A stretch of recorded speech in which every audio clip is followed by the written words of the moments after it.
प्रणम्य शिरसा देवं गौरीपुत्रं विनायकं भक्तावासं स्मरे नित्यम् आयुष्कामार्थसिद्धये शुक्लांबरधरं विष्णुं शशिवर्णं चतुर्भुजं प्रसन्नवदनं ध्याये सर्वविघ्नोपशान्तये अगजानन पद्मार्कं गजानन महर्निशम् अनेकतं तं भक्तानां एकदन्तमुपास्महे वक्रतुंड महाकाय सूर्यकोटि समप्रभा निर्विघ्नं कुरु मे देव सर्वकार्येषु सर्वदा गणानां त्वा गणपतिं हवामहे कविं कवीनाम् उपमश्रवस्तवं ज्येष्ठराजं ब्रह्मणां ब्रह्मणस्पदान शृण्वन्नोतिभिः श्री महागणाधिपतये नमः। नमो व्रातपतये नमो गणपतये नमः प्रथमपतये नमस्ते स्तुलंबोदराय एकदंताय विघ्ननाशिने शिवसुताय श्रीवरदमूर्तये नमो नमः। सिंधूरवर्णं द्विभुजं गणेशं लंबोदरं पद्मनिलेष्टं ब्रह्मादिदेवैः परिसेव्यमानं सिद्ध्यायतं तं प्रणमाम्यं देवं श्रुतिस्मृतिपुराणानाम् आलयं करुणालयं नमामि भगवत्पादशङ्करं लोकशङ्करं सदाशिवसमारम्भां व्यासशङ्करमध्यमाम् अस्मदाचार्यपर्यन्तां वन्दे गुरुपरम्परां। माता च पार्वती देवी पिता देवी महेश्वरः बान्धवाश्च शिवभक्ताश्च स्वदेशो भुवनत्रयं।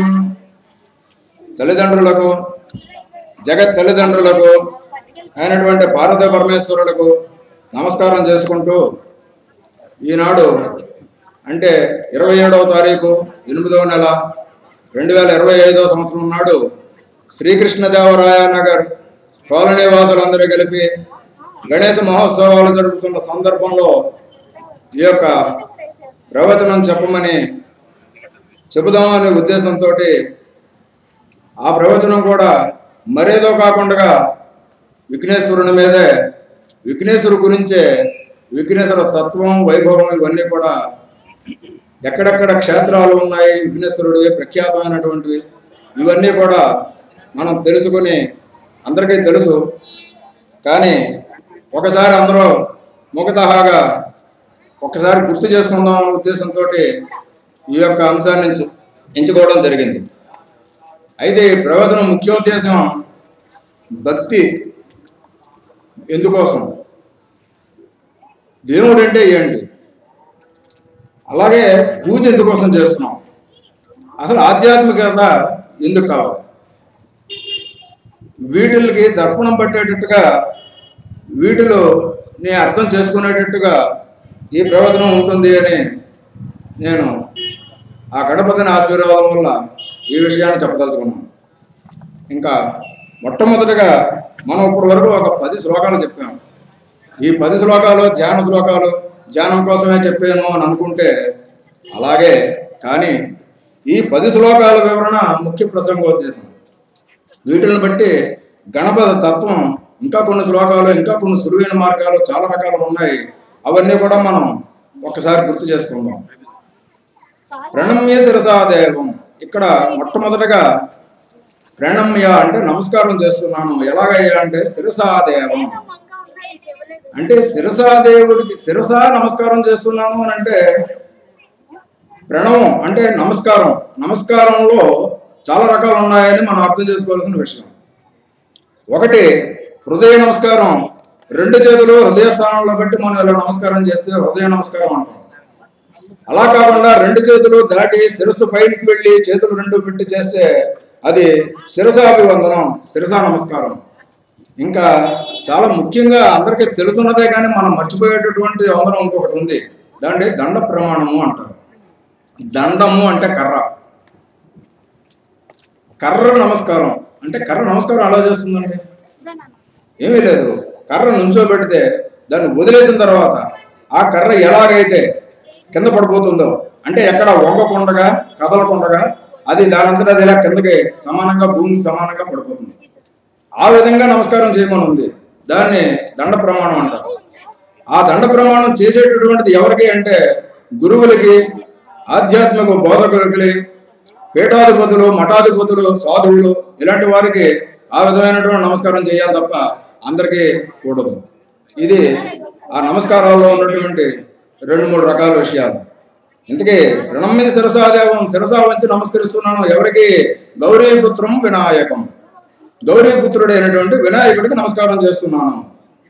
ఆయన ఎటువంటి వాడయ్యా అంటే భక్తావాసం స్మరే నిత్యం, భక్తులందరూ కూడా హృదయంలో సదా అంటే ఎల్లప్పుడూ స్మరే నిత్యం అన్నారు.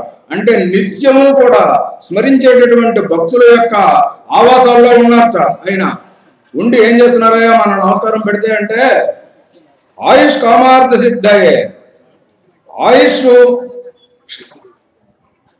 కామములు తర్వాత అర్థము సిద్ధయే అంటే సిద్ధింపజేస్తూ ఉన్నాడు.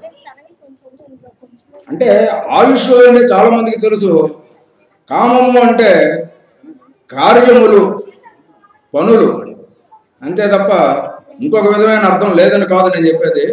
ముఖ్యంగా ఇలాంటి విషయాల్లో చెప్పేటటువంటిది ఏంటి అంటే మనం అంటే నిత్యము చేసేటటువంటి నిత్య కృత్యాలన్నీ కూడా ఈ కామ్యములు అని వస్తాయి. వాటిని అర్థాన్ని అంటే డబ్బుని సిద్ధింపజేసేటటువంటి వాడు ఆ నమాయకుడు. ఆ వినాయకుడికి శిరస నమస్కారం చేస్తున్నాను అని ప్రథమ శ్లోకం. అయితే ఈ శ్లోకం గురించి మరింత విపులంగా ఈ శ్లోకం ఎక్కడిది, ఎవరు చెప్పారు, ఏంటి అనేది తర్వాత ప్రవచనంలో చెప్పుకుందాం.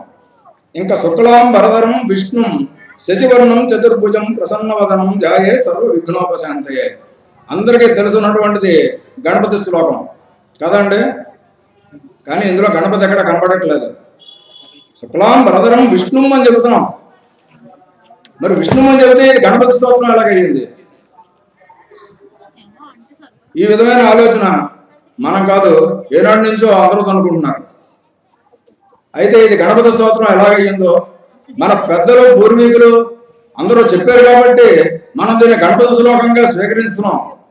కానీ ఎలాగా అనేది ఒక చిన్న అర్థం మనం స్మరింప చేసుకుంటే అది మనకు మరింత గట్టిగా బలంగా అది నాటుకుంటుందన్న ఉద్దేశంతో చెప్పడం జరుగుతుంది. శుక్లం అంబరం అంటే శుక్లము అంటే తెల్లగా ఉన్నటువంటిది, అంబరము అంటే బట్టలు కట్టుకున్నటువంటి విష్ణువు. ఇందులో సందేహం లేదండి, ఇది విష్ణు స్తోత్రం కూడా. అంతేగాని గణపతి స్తోత్రం ఎలాగైందో చెప్పుకోదలుచుకున్నాం. ఇది గణపతి విష్ణుమూర్తిది అంటే ఇక్కడ విషయం ఏంటి అంటే ఇక్కడ గణపతి వేరు, విష్ణువు వేరు, పార్వతి వేరు, శివుడు వేరు, సుబ్రహ్మణ్యుడు వేరు అనేటువంటి అనేక రకాలైనటువంటి దేవుళ్ళు మనకి కనిపించేటటువంటి రూపాలు మాత్రమే. మరి ఇన్ని రూపాలు ఎందుకయ్యా దేవుడికి? మనకే ఉన్నాయి, ఆయనకి ఉంటే మనకు తప్ప ఏంటి అబ్జెక్షన్ అండి? పిల్లవాడు అంటే మనం శిశువుగా పుట్టిన వెంటనే మనకు తల్లిదండ్రులు ఉన్నారు, వాళ్ళందరినీ తల్లి తండ్రి అని విడిగా సంబోధిస్తున్నాం. మనకు ముందు పుట్టినటువంటి అన్నయ్య ఉంటే అన్నయ్యని పిలుస్తున్నాం. వాళ్ళందరూ అన్నయ్య ఏమో తమ్ముడు అని పిలుస్తాడు, తల్లిదండ్రి ఏమో కూడా కుమారుడు అని పిలుస్తారు. మరి పెళ్లి అయిన తర్వాత భార్య వచ్చి భర్త అంటుంది, అత్తమామలేమో అల్లుడు అంటారు. ఇలాగ అనేక రకమైనటువంటి పేర్లు, మనవడగా, తాతగా, అల్లుడుగా, ఇంకా ఎన్నో రకాలైనటువంటి పేర్లతోటి మనమే పిలువబడుతూ ఉన్నాం నిత్య జీవితంలో. కాబట్టి ఆ భగవంతుడు కూడా అనేక రూపాల్లో ఏ రూపంలో ఉన్నా కానీ మనకి ఆ రూపంలో ఉన్నటువంటి శక్తిని బట్టి మనకి అనుగ్రహించవలసినటువంటి విషయాన్ని బట్టి ఆయా రూపాలు వచ్చాయి అనేది మనం అర్థం చేసుకోవాల్సిన విషయం. కాబట్టి ఇక్కడ ఇంకొక అర్థం చూద్దాం. శుక్లము అంటే తెల్లనైనటువంటి, అంబరము అంటే ఆకాశము, ఆకాశాన్ని ధరింప చేసుకున్నవాడు. అంటే దాని అర్థం విష్ణువు అంటే వ్యాపకత్వం కలిగిన వాడు అని. విష్ణుమూర్తి అనే కాకుండా వ్యాపకత్వం కలిగిన వాడు విష్ణుమూర్తి అనేది ఒక అర్థం ఉన్నది. కాబట్టి అంబరమంతటా వ్యాపించి, తెల్లలైన అంబరమంతా, ఆకాశమంతా వ్యాపించి ఉన్నటువంటి శశివర్ణం. ఇక్కడ శశివర్ణము అంటే చంద్రుడు రంగు, అంటే తెల్లని తెలుపు. మరి విష్ణుమూర్తిది తెల్లని తెలుపా? కాదు కదా, ఆయన నల్లనయ్యే. కాబట్టి ఇక్కడ ఈ రంగును బట్టి ఆయన రెండవ రూపంగా మనం అర్థం చేసుకోవాల్సింది. మరి వ్యాపకత్వం విష్ణువుకు ఉంది, గణేశుడికి లేదా అంటే ఉంది.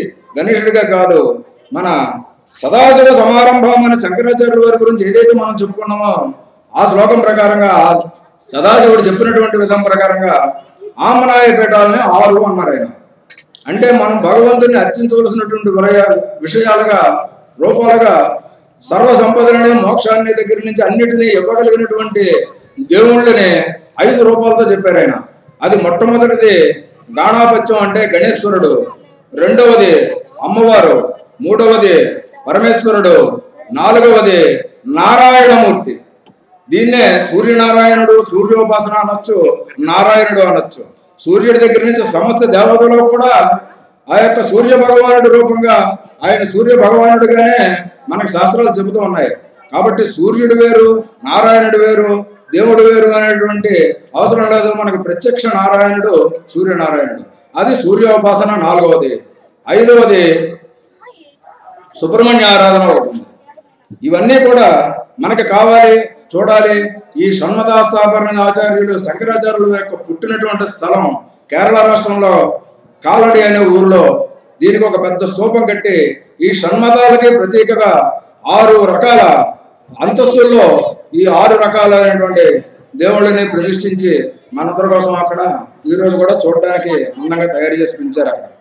కాబట్టి ఇది ఇక్కడ భగవంతుని అర్థం చేసుకోవాల్సిన విషయంలో ఏ మతంగా అంటే ఏ రూపంతో మనం ఆరాధిస్తున్నాం అనే కన్నా అసలు భగవంతుడి తత్వం ఏంటి, భగవంతుని ఎందుకు ఆరాధించాలి అనే కోణంలో మనం ఆలోచించుకుంటే అప్పుడు మిగతా విషయాలు మనకి ఆలోచనకు వస్తూ ఉంటాయి, స్థిరపడగలుగుతాం. ఇంకా చతుర్భుజం 4 చేతులు ఉన్నటువంటి ఏమంటే 2 చేతులు చాలు, 4 ఎందుకు కాదు, 4 చేతులు కలిగిన దానికి ఒక అర్థం ఉంది. అది ఏంటి అని అంటే 4 దిక్కులా వ్యాపించినటువంటి చేతనారూపమైనటువంటి శక్తి గలవాడు అని. చేతులతోటే కదండి ఏ పనైనా చేస్తాం. కాబట్టి 4 దిక్కుల ఏ దిక్కులోనైనా ఏ పనైనా చేయగలడు అనేటటువంటి నిదర్శనంగా ఆయనకి 4 చేతులు అనేది భగవత్ స్వరూపంగా మనం కొలుస్తూ ఉంటాం. ఇంకా కొన్ని దేవతలకి చాలా ఉన్నాయి. మనం దేవతలు అనుకుంటున్నాం. కార్తవీర్యార్జునుడు ఒక రాజుగారు ఉన్నారు, ఆయనకు 1000 చేతులు ఏకంగా. కాబట్టి ఇక్కడ 4 ముఖాల 2 ముఖాల ఇది కాదు మనకు కావాల్సింది. ఆ యొక్క తత్వం ఏమిటి అంటే చతుర్భుజం అంటే 4 చేతుల ఉన్నటువంటిది 4 దిక్కుల ఏ పనినైనా సాధించగలిగేటటువంటి ప్రజ్ఞ కలిగినటువంటి వాడిగా మనం అర్థం చేసుకోవాలి. ఇక ప్రసన్నవదనం, అసలు చిక్కంతా ఈ ప్రసన్నవదనమే. ఈ ప్రసన్నమైనటువంటి వదనం అని మనం అంటున్నాం. కానీ ఈ ప్రసన్నవదనం ఏనుగు ముఖానికి ప్రసన్న ముఖం అని అర్థం ఉంది.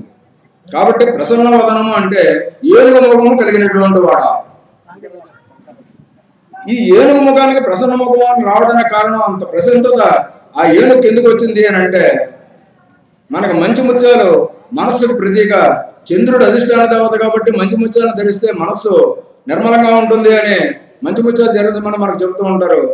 అది అందరికీ పడినా పడకపోయినా పూర్వంలో కాలంలో స్త్రీలందరూ తప్పనిసరిగా ముత్యము పగడము ధరిస్తూ ఉండేవారు. ఎందుకంటే మనసు నిర్మలంగా ఉండడం కోసం.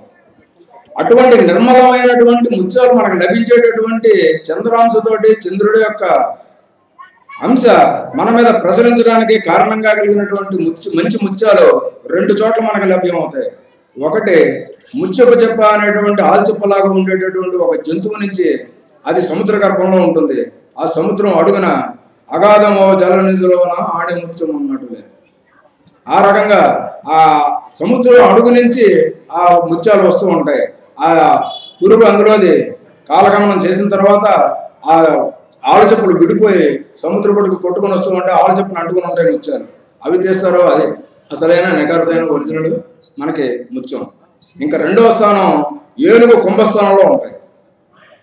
ఆ ఏనుగు కుంభస్థానాన్ని సింహం వచ్చి ఒక్క దెబ్బ కొట్టగానే ఆ దెబ్బకి ఆ ఏనుగు యొక్క కుంభస్థలం పగిలిపోవడమే కాకుండా అందులో ఉన్నటువంటి ముత్యాలన్నీ వెదజల్లబడతాయి. అంత గట్టిగా కొడుతుంది సింహం అంటే.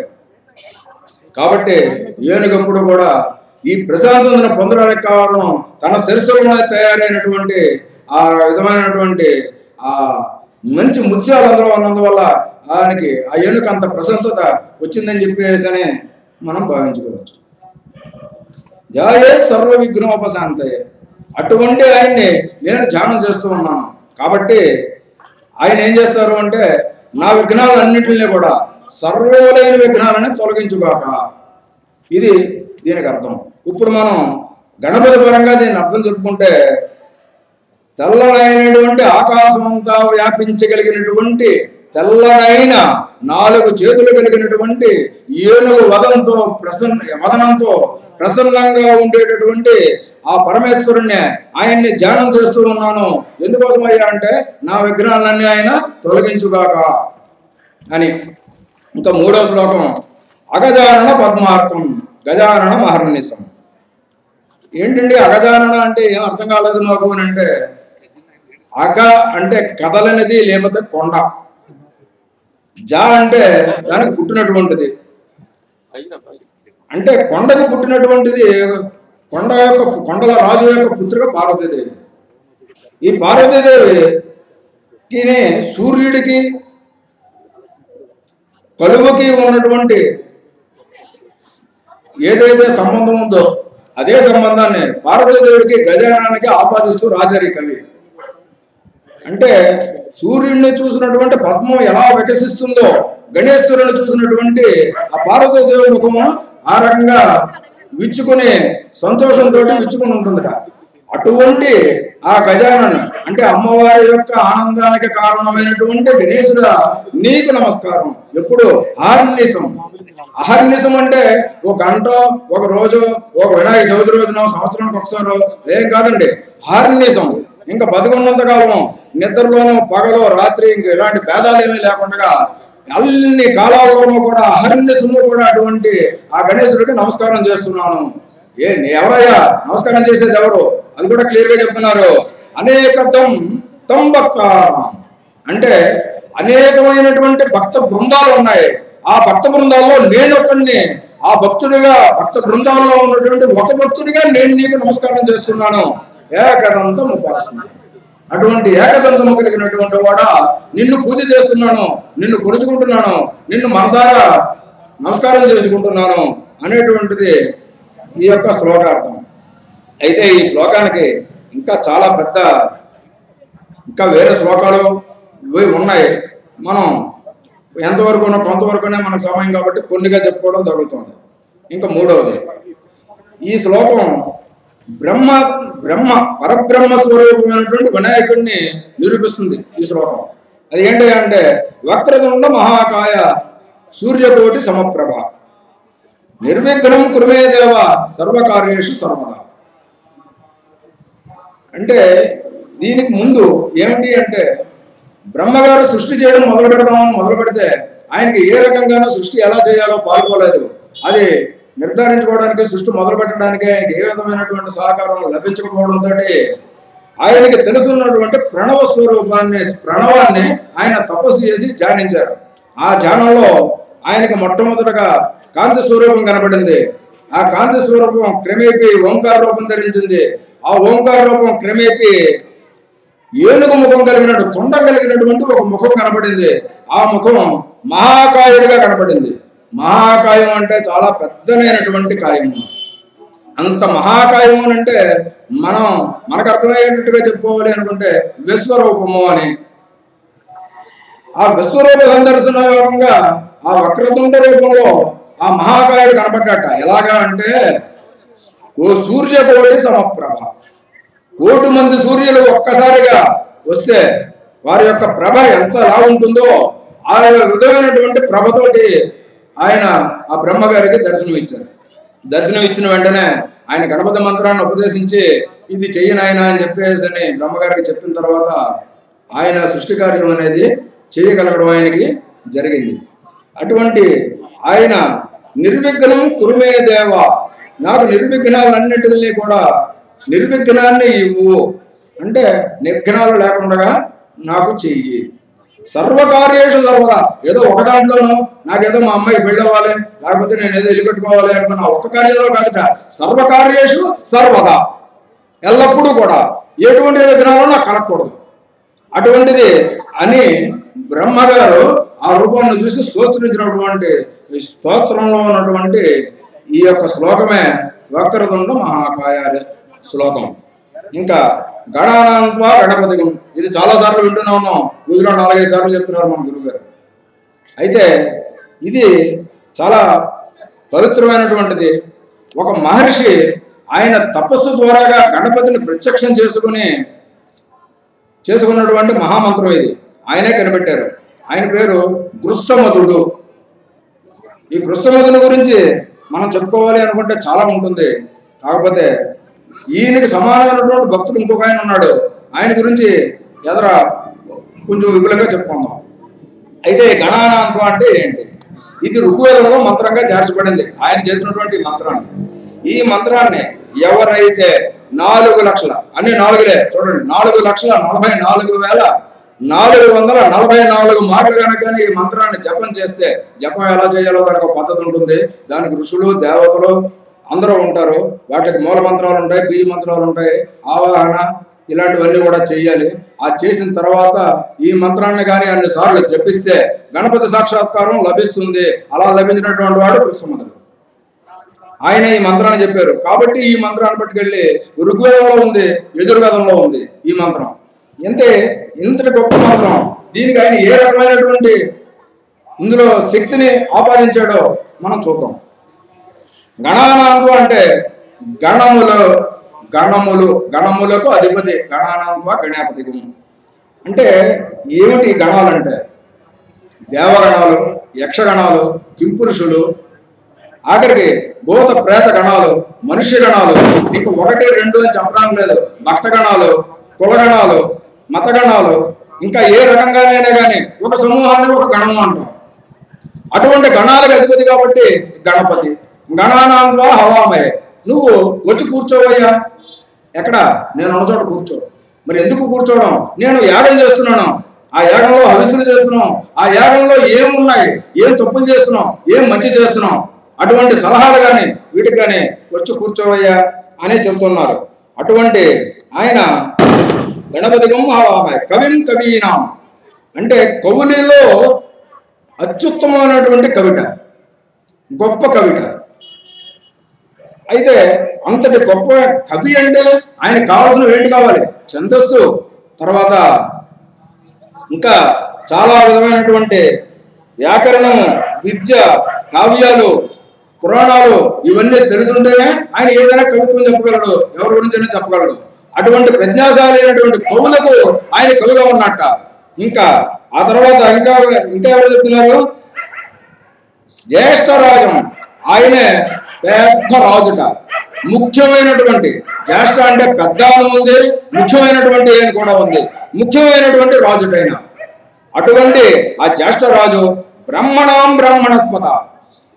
బ్రాహ్మణులకల్లా బ్రాహ్మణుడు పెద్దవాడు, గొప్పవాడును. అంటే బ్రాహ్మణులు అంటే ఎవరు?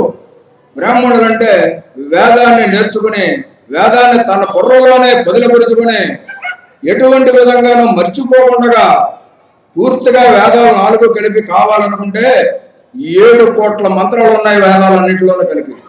ఈ 7 కోట్ల మంత్రాలని కేవలం ఈ శిరస్సులోనే ధరించి అవసరం వచ్చిన మంత్రాన్ని చెప్పగలిగినటువంటి ప్రజ్ఞ ఉన్నవాడు బ్రాహ్మణుడు. కాబట్టి అటువంటి బ్రాహ్మణుల్లో బ్రహ్మణస్పతయే. అటువంటి బ్రాహ్మణులకు గురువు అయినటువంటి వాడ. అంటే అటువంటి గురువు అంటే ఆ గురువును మనం ఏ రకంగా చూడాలి అంటే ఇంకా పరమేశ్వరుడు కన్నా అంతటి గురుత్వాన్ని మనం ఆపాదించలేం. కాబట్టి ఈయనకి పరమేశ్వరత్వం ఉంది అని చెప్పడానికి ఈ విషయం బ్రహ్మణాం బ్రహ్మణస్పతయే నమః. ఇంకా ఆనశృణ్వన్నోది శీలా సాధనం. కాబట్టి నేను మీకు నమస్కారం చేస్తూ ఉంటాను ఎల్లప్పుడూను. ఎలాగా అని చెప్పేసి ఈ మంత్రంలో ఈ విధంగా ఉంది. అటువంటి మేము నిన్ను ఆహ్వానిస్తున్నాం. హవామహే అంటే వచ్చి కూర్చోవయ్యా. ఏంటి వచ్చి కూర్చుంటే ఏం జరుగుతుంది? ఆయన ఏం చేయమని చెప్పట్లేదు, ఆశీర్వదనం చెప్పట్లేదు, ఆయన మంత్రం చెప్పమంటలేదు, యాగం పద్ధతి చెప్పమంటలేదు, ఏమీ చేయటం లేదు. కానీ వచ్చి కూర్చోమన్నాం అంతే. ఎందుకు? వచ్చి కూర్చుంటే ఏం జరుగుతుంది? చూడండి, మన ఇంటికి ఎవరైనా ఒక అతిథి కానీ, తల్లి కానీ, తండ్రి కానీ, అత్త కానీ, మామ కానీ, ఏదైనా మన కుటుంబ పెద్ద కానీ మన ఇంటికి వచ్చారు అని అంటే మన దానిగా విషయం అంతా కూడా మారిపోతుంది. మన హావభావాలు, వస్త్రధారణ దగ్గర నుంచి అన్నీ కూడా మారిపోతాయి. మన అలవాట్లు కూడా మార్చేసుకుంటాం. వాళ్ళకు గౌరవం ఇస్తాం. ఇదేంట్రా ఎలా ఉన్నామని తిడతాడేమో అని భయం మనకి. కాబట్టి అటువంటి ఒక పెద్ద ఆయన ఇంట్లో ఉన్నారు, మన దగ్గర ఉన్నారు అని అంటే మనం ఎంత జాగ్రత్తగా ఉంటాము అంటే అంత జాగ్రత్తగా ఉంటాం. అంటే మనం తప్పులు చేయకుండా అక్కడే కూర్చుని ఉంటే ఆయన మీద భయంతో భక్తితోటి మనం తప్పులు చేయకుండా కూర్చుంటాం, చేయగలకుండా మన కార్యక్రమాలు మనం చేస్తూ ఉంటాం అనే విషయాన్ని ఈ విధంగా తెలియపరచడం కోసం ఆయన్ని పిలిచిని వచ్చి కూర్చోవయ్యా అని చెప్పి ఆహ్వానిస్తున్నాం అంతే. ఈ మంత్రం యొక్క అర్థం అది. ఇంకా 6వ శ్లోకం. ఓం రాతపతయే నమో గణపతయే నమ ప్రథమపతయే నమస్తే అస్తు లంబోదరాయ ఏకదంతాయ విఘ్ననాశినే శివసుతాయ వరదమూర్తయే నమో నమః. అంటే ఇక్కడ చూడండి ఆయన యొక్క విషయాలను ఎలా చెబుతూ ఉన్నారు అని అంటే, ఆయన వ్రాతపతి. ఏమిటండి వ్రాతపతి అంటే? రాస్తూ కూర్చుంటాడా? కాదండి. వ్రాతపతి అంటే ప్రతిజ్ఞలకు అధిపతి అని అర్థం. అంటే ఆయన ప్రతిజ్ఞ చేశారట, ప్రతిజ్ఞలకు అధిపతి. ఏంటి ఆ ప్రతిజ్ఞ? నీకు ఎవరికే విఘ్నాలు ఎవరికే లేకుండా చేస్తాను, మీరు మంత్రం చెప్పించండి, మీకు మోక్షం ఇస్తాను, ఇలాంటి ప్రతిజ్ఞలు చేసి ఉన్నాడు ఆయన. అటువంటివన్నింటినీ కూడా నెరవేర్చేటటువంటి కూడా నీకు నమస్కారం. ఇంకా గణపతికి నమస్కారం. ప్రమద గణాలకు అధిపతి. ప్రమద గణములు అంటే శివుని యొక్క సేనాకము సమూహాన్ని ప్రమద గణాలు అంటారు. ఆయన యొక్క గణాలు ఎలా ఉంటాయి అంటే భూత ప్రేత పిశాచ డాకిని శాకిని లాంటి అనేక రూపాలు కలిగినటువంటి అనేక గణాలు కలిగినటువంటి గణాలు ఆయన దగ్గర ఉంటాయి. ఎందుకయ్యా ఆయన దగ్గర అంటే, ఆయన దగ్గర కూర్చోబెట్టుకుని ప్రజలందరూ సుఖంగా ఉండడానికి మన మీదకి రాకుండా ఆయన కాపలాగా వస్తూ ఉంటాడు. అవన్నీ ఎక్కడ ఉంటాయి? శ్మశానంలో. కాబట్టి ఆయన శ్మశానవాస అయ్యాడు మన కోసం. కాబట్టి అటువంటి ప్రమద గణాలకు అధిపతివి, అటువంటి నీకు నమస్కారం. ఇంకా లంబోదరునికి నమస్కారం. అబ్బా చాలా విచిత్రంగా ఉంటుందండి. ఎవరికైనా కానీ నీకు పొట్ట పెరిగిందా అంటే అందులో బాగుంటాడు. అలాంటిది ఓ పెద్ద కడుపున్నవాడా నీకు నమస్కారం అంట. ఇది చిత్రంగా లేదండి? అంత చిత్రంగా ఉంటుంది కవుడి యొక్క సంబోధన కూడా. అంటే ఏంటి? పెద్ద కడుపు అంటే లోకాలన్నీ కూడా ఆయన కడుపులోనే ఉన్నాయి. కాబట్టి అంత పెద్ద కడుపు, అంత పెద్ద ఉదరం.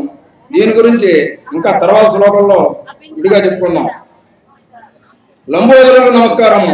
ఒక దంతము కలవానికి నమస్కారం. ఒక దంతము, ఏకదంతం ఉపాసమయ్య. చాలా చోట్ల వస్తుంది ఏకదంతుడు అని. ఏమిటి ఏకదంతుడు? ఈ ఏకదంతుడిలో చాలా విశేషాలు ఉన్నాయి. ఒక దంతాన్ని ఆయనే ఒక రాక్షసులతో యుద్ధం చేయడానికి ఆయుధంగా వాడాడు. ఒక దంతాన్ని పెరికి, అది ఒక సమయంలో. ఇంకొక సమయంలో మనందరికీ మేలు చేయడం కోసమని మహాభారత రచన సమయంలో గంటం కలంగా దాన్ని ఉపయోగించడం కోసం ఒకసారి తీశారు ఆయన ఆ గంతాన్ని. అయితే తత్వపరంగా మనం ఏకదంతాన్ని ఇంకొక రకంగా ఆలోచిద్దాం. ఇది చాలా సమంజసంగానూ చూస్తుంది, మనకి చాలా భగవంతుడిని దగ్గర చేసే అంశంగానూ ఉంటుంది. అది ఎలాగంటే, దంతములు కలిగినవి ఒక్క మగ ఏనుగులు మాత్రమే. ఆడ ఏనుగులకి దంతాలు ఉండవు, రావు. అయితే వేరే పురాణాల్లోనూ వేరే చోట ఉండొచ్చు కాక, కానీ మనకి ముఖ్యంగా ఆడ ఏనుగులకి దంతాలు ఉండవు, మగ ఏనుగుకి మాత్రమే దంతం ఉంటుంది. ఇప్పుడు ఈయన్ని పరమేశ్వరుడికి ఆపాదిస్తున్నాం మనం. పరతత్వమైనటువంటి పరబ్రహ్మ నిరాకారం నిర్గుణ పరబ్రహ్మ స్వరూపం అన్నాం. అటువంటి నిర్గుణ పరబ్రహ్మ స్వరూపం ఏదైతే ఉందో ఆ పరబ్రహ్మ తత్వాన్ని ఆయనకి మనం ఆపాదిస్తున్నాం. కాబట్టి అది పరమేశ్వరుడిగా మనం అనుకుంటే కనుక ఆ పరమేశ్వరుడు పురుషుడు, ప్రకృతి అంటే పార్వతీదేవి స్త్రీ. మగ ఏనుగుకి దంతం ఉంది, ఆడ ఏనుగుకి దంతం లేదు. కాబట్టి వినాయకుడి రూపంలో ఆయన తల్లిదండ్రులైనటువంటి పార్వతీ పరమేశ్వరులు ఇద్దరిని ఏకకాలంలో మనం చూస్తూ నమ పార్వతీ పరమేశ్వర అభ్యానమ్మ అంటే అర్ధనారీశ్వర తత్వాన్ని ఈ ఏకదంతం అనే పదం మనకి బోధిస్తూ ఉంది. అటువంటి ఏకదంతము కలిగిన ముఖం కలిగినటువంటి వాడికి నమస్కారం. అలాగే అడ్డంకులు నాశనం చేసేటటువంటి వాడు నీకు నమస్కారం.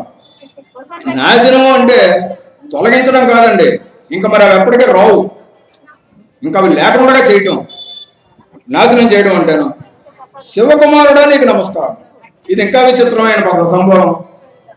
ఏమంటే వినాయకుడు పార్వతీపుత్రుడే శివపుత్రుడే? మనకందరికీ తెలుసున్నది పార్వతీపుత్రుడే. అమ్మవారు ఒంటికి నలుగు పెట్టుకుని నలుగు పిండితోటి ఆ శరీరాకృతినిచ్చి ఆయన ప్రాణం పోసినటువంటి తత్వంగా మనం చెప్పుకుంటాం. అటువంటి అమ్మవారు ఆయనకి ఆ రూపాన్ని ఇచ్చింది కాబట్టి ఆ అమ్మవారి యొక్క కుమారుడిగానే గౌరవపుత్రుడు వినాయకం మనం మొట్టమొదటి శ్లోకంలో కూడా చెప్పుకున్నాం. గౌరవపుత్రుడిగా మనం చెప్పుకుంటూ ఉంటాం. అయితే మరి శివకుమారుడు ఎలాగయ్యాడు? ఈ శివకుమారుడు అవ్వడం వెనకే ఆయన యొక్క శిరస్సు ఛేదించి మళ్ళీ గణపతి ముఖాన్ని పెట్టడంలో ఉన్న ఆంతర్యం ఏంటి అని అంటే, అమ్మవారి యొక్క నలుగు పిండి నుంచి తయారు చేసినటువంటి రూపం అమ్మవారి యొక్క కేవలం స్పర్శ మాత్రమే ఉంది. అంటే ఒక్క స్త్రీ స్పర్శతోనే శిశువు జననం అనేది సాధారణంగా జరిగేటువంటి విషయం కాదు. అది పరిపూర్ణత ఇవ్వదు. రెండవది, అమ్మవారికి మాలిన్యం లేదు. ఆవిడ ఒంటికి నలుగు పెట్టుకోవడం అంటే అదో పెద్ద విచిత్రం. సరే, ఒంటికి నలుగు పెట్టుకుంది అని అంటే మాలిన్యం ఉందో లేదో ఆలోచిద్దాం.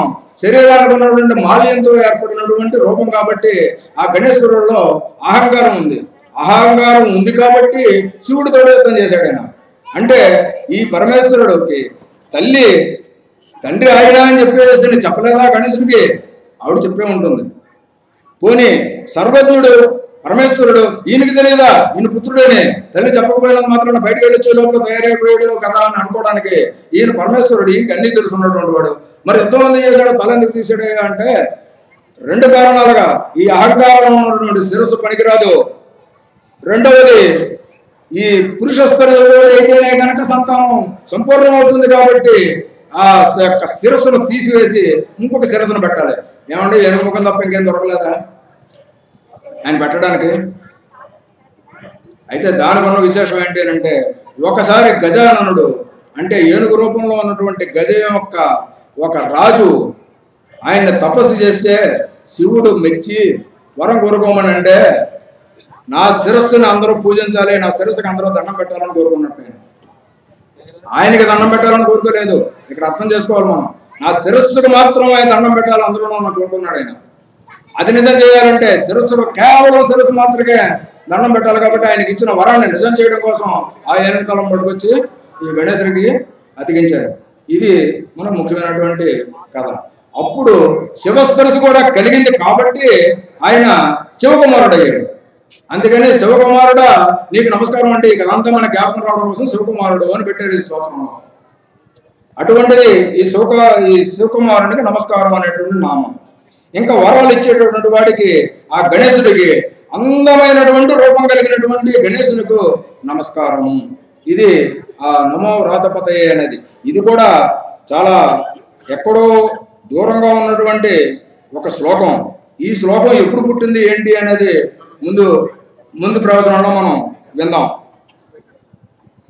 ఇంకా ఇది ఎందులోది అని అంటే, అథర్వశేష మంత్రము అని, గణేశ అథర్వశేష మంత్రము అని ఒక మంత్రం ఉంది. ఇది ఆ మంత్రంలో అది. ఆ మంత్రం ఎవరు పఠిస్తారో, ఎవరు వింటారో, ఎవరు ఆ మంత్రాన్ని ధ్యానిస్తారో వారందరూ బ్రహ్మస్థితికి చేరుకుంటారు. ఇక్కడ వచ్చిందండి ఇందాక మనం అనుకున్నటువంటిది. లంబోదరుడికి లోపల అన్నో రకాలైనటువంటి లోకాలు ఉన్నాయి అని చెప్పుకున్నటువంటి పేరుకి ఇక్కడ మనం అన్వయం చెప్పుకోవచ్చు. ఏంటి అని అంటే, ఈ గణేశాథర్వశేష మంత్రం ఎవరైతే వింటారో వారు బ్రహ్మస్థితికి చేరుతారు అన్నారు. అంటే బ్రహ్మస్థితికి చేరడం అంటే వీడు బ్రహ్మ అయిపోతారా? అలాగని కాదు, బ్రహ్మలోక నివాస సిద్ధి పొందుతాడు అని.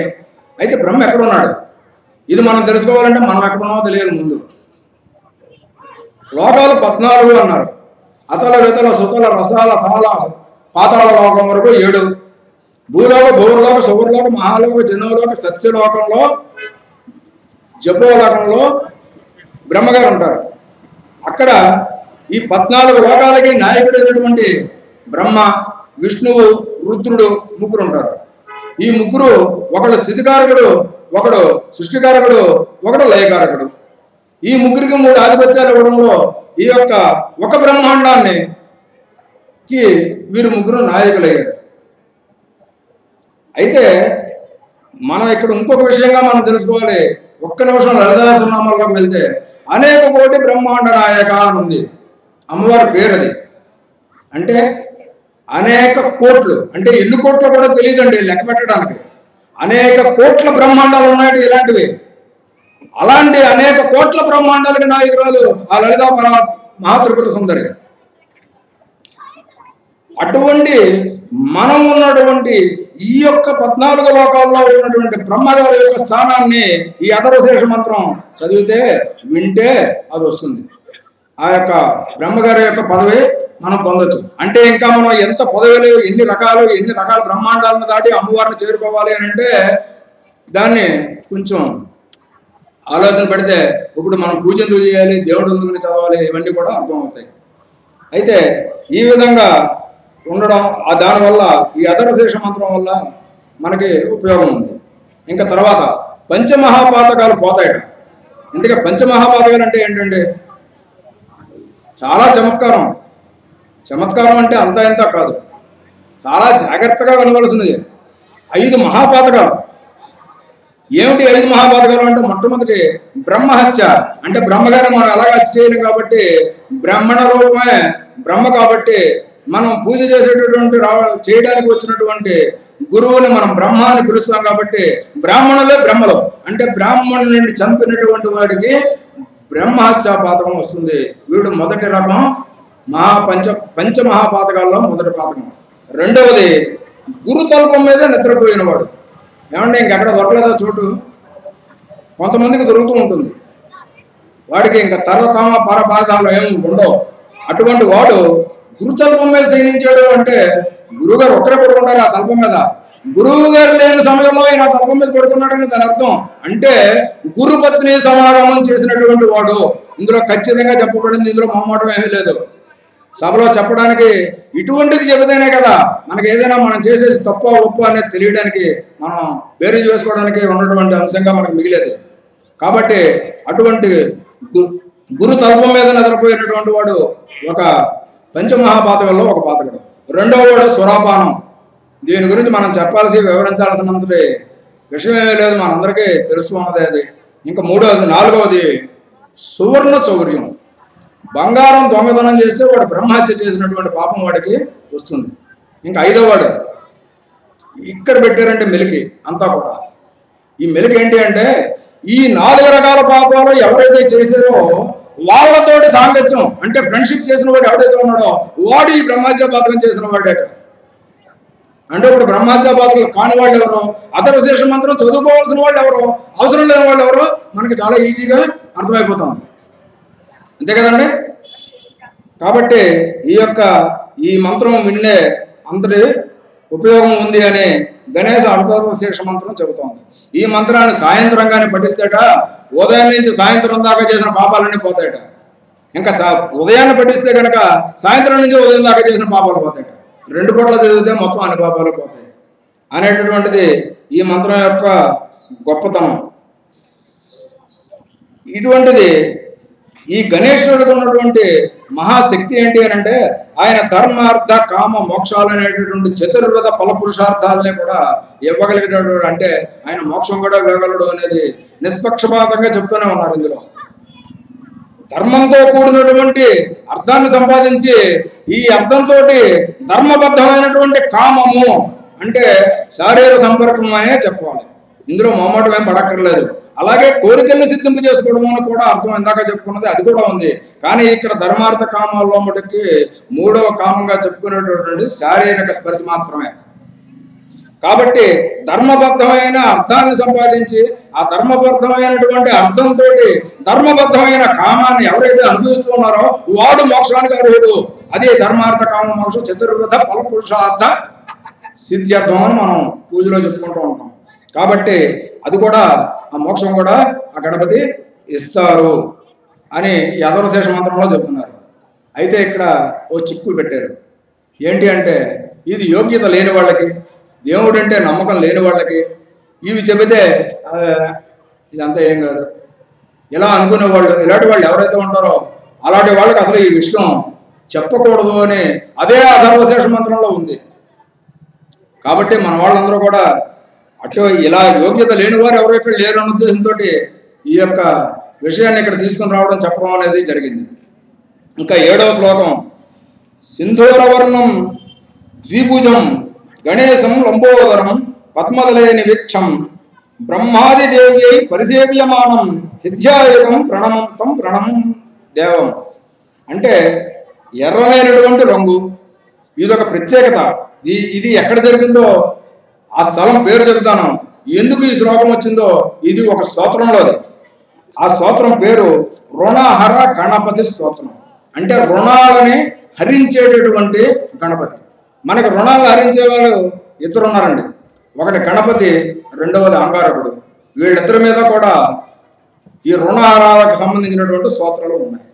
ఆ స్తోత్రంలో మొట్టమొదటగా చెప్పినటువంటి ఇది పార్వతీదేవి అడక్క శివుడు చెప్పాడు పార్వతీదేవికి. అంతేగాని ఇది ఎవరో ఋషులు తపస్సు చేసి కనుక్కున్నటువంటిది కాదు ఈ మంత్రం, ఈ శ్లోకం. కాబట్టి ఆ పరమేశ్వరుడు చెబుతూ ఉన్నాడు, వినాయకుడు రంగేయమని సింధూర వర్ణం. తర్వాత ద్విభుజం అంటే 2 చేతులు కలిగినటువంటి వాడు. గణేశుడు లంబోదరుడు. పద్మదలే విశిష్టం అంటే పద్మము వంటి ముఖము కలిగినటువంటి వాడు. బ్రహ్మాది దేవ్యై పరిసేవ్యమానం అంటే బ్రహ్మాది దేవతల చేత పూజలు అందుకున్నటువంటి వాడా.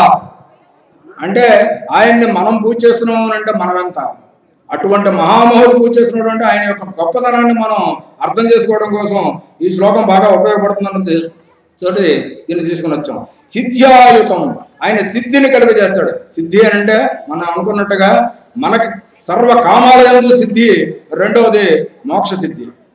దాన్ని కూడా ఇవ్వగలిగినటువంటి ఆయనగా మనం సిద్ధ్యాయుతం తం ప్రణమామి, అటువంటి గణేశునికి నేను నమస్కారం చేస్తూ ఉన్నాను అనేటటువంటిది మనం 6వ శ్లోకంగా చెప్పుకున్నాం.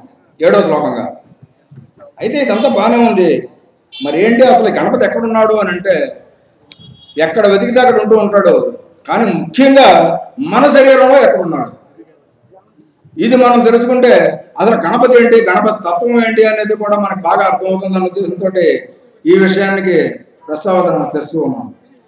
మన శరీరంలో ఈయన 6 చక్రాలు ఉన్నాయి. మనందరికీ తెలుసు. లలితా సహస్రనామాలు అందరూ చదువుతూ ఉంటారు కాబట్టి ఈ 6 చక్రాలు ఏమిటో కూడా చాలా మందికి తెలుసు. కానీ ఒకసారి గుర్తు చేసుకుందాం. మూలాధారం, స్వాధిష్టానం, మణిపూరం, అనాహతము, విశుద్ధి, ఆజ్ఞ, ఇవి 6 చక్రాలు. ఇవి కింద నుంచి పైకి వరుసగా ఉంటాయి. అయితే వీటి మధ్యలో 3 గ్రంథులు ఉంటాయి. విష్ణు గ్రంథి, బ్రహ్మ గ్రంథి, రుద్ర గ్రంథి అని 3 గ్రంథులు ఉంటాయి. ఈ 6 చక్రాలు ఈ 3 గ్రంథులు దాటిన తర్వాత సహస్రార కమలం ఉంటుంది. ఆ సహస్రార కమలంలో ఆనంద స్వరూపుడైనటువంటి పరమాత్మ ఉంటాడు. ఆయన యొక్క శక్తి మూలాధారం వరకు వ్యాపించి వస్తేనే మనం మాట్లాడగలం. అది ఎలాగా తర్వాత చెప్తాను. అటువంటి ఆ 6 గ్రంథం అంటే ఏదైతే మూలాధారంలో ఉన్నాడో ఈ గణపతి మూలాధార స్థితం, అది ఒక ఆయన చెప్పారు. దాని గురించి చాలా విస్తారంగా చెప్పుకున్నాం. అటువంటి ఆ మూలాధారంలో ఉన్నటువంటి వినాయకుడు ఏదైతే ఆధారాలన్నింటికీ ఆధారంగా ఉందో ఆ చోట్ల ఉన్నాడు. ఏ ఆధారం అయితే ఉంటే మిగతావన్నీ మనం చేయగలుగుతున్నామో అటువంటి ఆధారంగా ఆ మూలాధార స్థితంలో మన శరీరంలోనే ఆయన ఉన్నాడు. ఈ గణపతి మన శరీరంలో స్థానం అది. ఆయన ఎలా ఉంటారు అంటే ఆయన ఒక పాము రూపంలో ఉంటారు. అయితే ఈ మూలాధార స్థితం అనేటటువంటిది ముత్తుస్వామి దీక్షితర్ అనే తమిళనాడు ప్రసిద్ధ ఒక గాయకుడు ఉన్నారు. ఆయన గాయకుడు అని మనం అనుకునే కన్నా మహా ఋషి. ఈ గణేశుని ద్వారాగానే ఆయన మోక్షం పొందారు అనేటువంటి సాక్ష్యాలు మనకు లభిస్తూ ఉన్నాయి. అంతటి గొప్ప గణపతి భక్తుడైన ముత్తుస్వామి దీక్షితర్. ఆయన గురించి ఆయన రాసిన ఒక కీర్తన గురించి మనం విపులంగా చెప్పుకుందాం. ఆ కీర్తన ఎందుకంటే ఆ మూలాధార స్థితుడు అనేటువంటి విషయాన్ని ఆయన ఆ కీర్తనలో చెప్పారు కాబట్టి. ఇంకా నీవే బ్రహ్మ, నీవే విష్ణువు, నీవే మహేశ్వరుడు, నీవే ఇంద్రుడు, నీవే అగ్ని, నీవే వాయువు, నీవే సూర్యుడు, నీవే చంద్రుడు, నీవే భూలోకం, అంతరిక్షం, సర్పం, మొత్తం అన్ని లోకాలు కూడా నీవే అంటే ఓంకార రూపం నువ్వు. అటువంటి సర్వజ్ఞత ఆపాదిస్తున్నాం. అంటే పరమేశ్వర తత్వాన్ని పరమేశ్వరుడిగా మనం ఆయన్ని ఆపాదించుకుంటూ ఉన్నాం కాబట్టి అటువంటి పరమేశ్వరుడికి, ఆ పరమ వినాయకుడికి, ఆ మహా గణేశుడికి నమస్కారం చేసుకున్నాం. ఈ ముందర జరిగినటువంటి 7 శ్లోకాల్లోనూ మనం చెప్పుకున్నటువంటి నమస్కారాలు అది. ఆ 8 శ్లోకాలు అయిపోయిన తర్వాత మనం గురువుల్ని స్మరించుకున్నాం. అదేంటి అంటే శృతి స్మృతి పురాణానం అని. ఈ శృతులు అంటే వేదాలు, స్మృతి అంటే వేదాంగాలైనటువంటి ఉపనిషత్తులు, పురాణాలు, ఇవన్నీ మనకు అందించినటువంటి శంకరుడు, లోకశంకరుడు, ఆయనకి నమస్కారం తెలుపుకుంటూ గురువందనం చేసుకుంటూ ఆ తర్వాత మనం తల్లిదండ్రులను ప్రత్యక్ష తల్లిదండ్రులుగా పార్వతీ పరమేశ్వరులుగా మన సొంత తల్లిదండ్రులను, మన కన్న తల్లిదండ్రులను, ఆ తర్వాత జగత్తుకే తల్లిదండ్రులైనటువంటి ఆ పార్వతీ పరమేశ్వరుడికి నమస్కారం చెప్పుకుని మనం ప్రవచనం మొదలు పెట్టుకున్నాం. ఇంకా గణపతి మూర్తులు ఇంత కథ చెబితే ఇంత ఎక్కడెక్కడో ఉన్నాయండి అని అంటే ఇవన్నీ మేము అందుకోలేమండి అంటే సులువైన మార్గం ఒకటి చెప్పారండి. గణపతికి ముఖ్యంగా 16 నామాలు ఉన్నాయి. ఈ 16 నామాలని ఎవరైతే పఠిస్తారో మన అందరికీ తెలుసు. ఏంటివి? షోడశోతైన నామాని ఎప్పటి శృణుయాదపి విద్యారంభే ప్రవేశే నిర్గమే తదా, వివాహే ప్రవేశే నిర్గమే తదా, సంగ్రామే సర్వకార్యేషు విఘ్నస్య న జాయతే. ఇది శ్లోకంలో చివరిగా చెప్పబడినటువంటి ఫలశ్రుతి. ఏంటి ఆ 16 నామాలను విందాం. సుముఖశ్చేక దంతశ్చ కపిలో గజకర్ణిక, లంబోదరస్య వికటో విఘ్నరాజో గణాధిప, ధూమకేతుర్ గణాచక్ష పాలచంద్రో గజానన, వక్రదండ శూర్పకర్ణో హేరంబ స్కంద పూర్వజ. ఇందులో ఎక్కడైనా వినాయకుడు ఉనికాణం ఉందండి? ఎక్కడ వినాయకుడి పేరు లేదు. వినాయకుడు అనేటటువంటి నామం ఎక్కడా లేదు ఈ 16 నామాల్లోనూ. కానీ ఈ 16 నామాలని స్మరించినంత మాత్రం చేత ఏమేమి చెప్పారండి? ఎవరైతే వింటారో, ఎవరైతే చదువుతారో వాళ్ళకి విద్యారంభ కాలంలో విద్య, వివాహం చేసుకునే టైంలో వివాహ ప్రాప్తి, ఏ పనైనా కానీ ప్రారంభించేటప్పుడు, ఆఖరికి సంగ్రామంలో అంటే యుద్ధంలో విజయం కలగాలన్నా కూడా. అలాగని చెప్పి ఈ స్తోత్రం చదువుకుని రేపు పొద్దున్న భార్యాభర్తలు దెబ్బలాడుకోవద్దు. అటువంటి సంగ్రామంలో కూడా సర్వకార్యేషు ఎల్లప్పుడూ విఘ్నస్య న జాయతే, ప్రతి పనిలోనూ కూడా విఘ్నాలు లేకుండా చేసేటువంటి కూడా నజాయతే, ఇంకా నా జాయతే, ఇంకా పుట్టవు కూడా. అప్పుడు ఉండడం కాదు, తర్వాత కూడా పుట్టవు అని భరోసా ఇచ్చారు ఆయన. అయితే ఏంటి? సుముఖశ్చేక మొదటగా చెప్పుకున్నాం, మంచి ముఖం కలిగినటువంటి వాడు, దంతశ్చ ఏకదంతుడు, కపిలో నల్లగా ఉన్నటువంటి వాడు. ఈ కపిలుడికి నలుపు ఎరుపు కలిపితే కపిల వర్ణం, అంతేగాని పూర్తిగా నలుపు కాదు, పూర్తిగా తెలుపు కాదు. అటువంటి కపిల వర్ణం. గజకర్ణకం అంటే ఏనుగు చెవులు, ఏనుగు ముఖం కాబట్టి ఏనుగు చెవులు సాధారణంగా ఉంటాయి, కానీ ఆయనకి అలా పిలిస్తే చాలా సంతోషం కాబట్టి. లంబోదర పెద్ద కడుపు చెప్పాం కదా ఇందాక. అనేక కోట్ల బ్రహ్మాండాలన్నీ కూడా ఆయన దాచుకోవాలి, కడుపులోనే ఉన్నాయి ఆయనకి, ఆయన ఊరంలోనే ఉన్నాయి, ఆయన కాపాడుతూ ఉంటాడు. దానికి ప్రత్యేకంగానే మనం ఉండ్రాలు పెడతాం ఆయనకి. ఆ ఉండ్రాలు ఒక బ్రహ్మాండం అనుకోవచ్చు మనం, లేదనుకుంటే ఒక్కొక్క లోకం అనుకోవచ్చు. కాబట్టి అలాంటి ఉండ్రాళ్ళు ఆయన కడుపులో పెట్టుకుని లోకాలన్నీ నా కడుపులో ఉన్నాయని సంకేతం ఇవ్వడం కోసమే ఋషులందరూ కూడా మనకి ఉండ్రాలు నైవేద్యంగా పెట్టడం అనేది మనకి అలవాటు చేశారు. అటువంటి లంబోదరుడు వికటో అంటే ఆయన చాలా వికటంగా ఉంటాడు. ఎవరికయ్యా అంటే ఆయన అంటే నమ్మని వాళ్ళకి, ఆయన అంటే గిట్టని వాళ్ళకి చాలు చాలే అని ఇలా ఎవరైతే అనుకుంటూ ఉంటారో వాళ్ళకి వికటంగా ఒక ఏనుగు దంతం, ఒక తొండము, ఒక పెద్ద పెద్ద చెవులు, పెద్ద కడుపు, చాలా వికటంగా భయంకరంగా కనబడతారు. కాబట్టి ఆరోపణ కూడా వాళ్ళలేదు మన ఋషులు. వికట రూపము విఘ్నరాజో గణాధిప, విఘ్నాలకి రాజు అయినటువంటి ఓ గణాధిపుడా. ధూమకేతుడు గణాధ్యక్ష. ధూమకేతుడు అనేటటువంటిది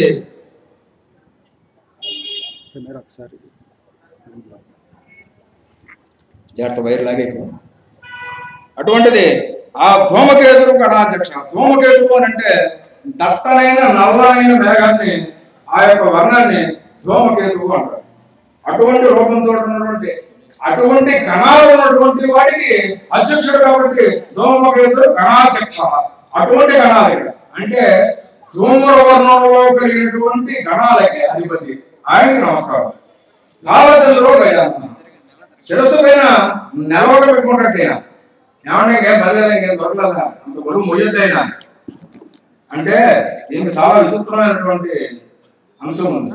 అది చాలా చాలా ఉపయోగకరమైంది. ఏంటి అంటే మన వాళ్ళు అంటూ ఉంటారు ఒక దెబ్బ అలాగే. అయితే ఆయనకి ముద్దులు ఉంటాయి, నుదురు మీద